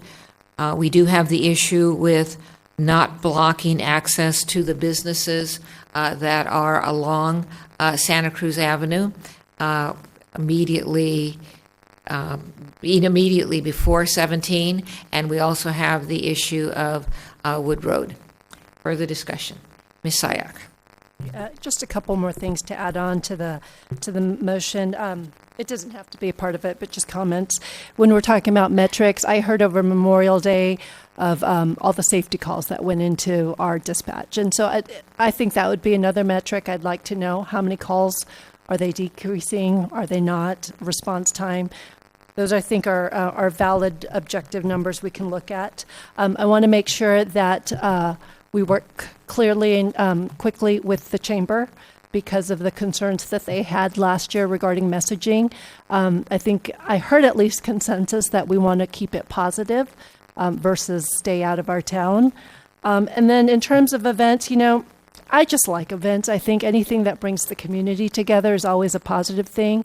The Spring into Green, all I heard were positive things. So I look to staff to look at what the right balance is. I know they're time intensive. I know PPW spent a lot of time on it. But I think a good mixture of both would give us some indication of what is more for a long-term sustainable solution rather than something that we are looking at just for the summer. And with regard to the motion, I know that Ms. Sayok said that this was not, her comments were not necessarily a recommendation or a component of the motion, but I would ask the maker of the motion if the positive messaging component could be a part of his motion. I completely agree with that idea. I had thought about adding those in, but then I thought I would try to keep it simple, and if council members want to add certain things, I'm definitely okay with adding that to it. And so is the seconder of the motion. Further discussion? Seeing none. We have a motion, and if staff would please, I could read it back, but I want to hear what staff has to say and see if staff and I have the same notes. Okay, I will give it a go. The motion on the table is to consider a pilot closure for 3 consecutive weekends, beginning the last weekend in June, the 4th of July weekend, and then the weekend after, as an option to the extent it's possible to have an event as opposed to the closure with the cones, to explore that and implement that, to collect data. Not just on traffic counts using tubes and other methods, but also collect data around public safety, quality of life, any comments or data from businesses, and that we work quickly and clearly with the chamber regarding positive messaging for the closures that are being proposed. Maker of the motion, does that sound fine? That's fine. Me too. Anything further? Seeing none, all in favor? Aye. Aye. Opposed? Passes unanimously. Good job. Thank you, council.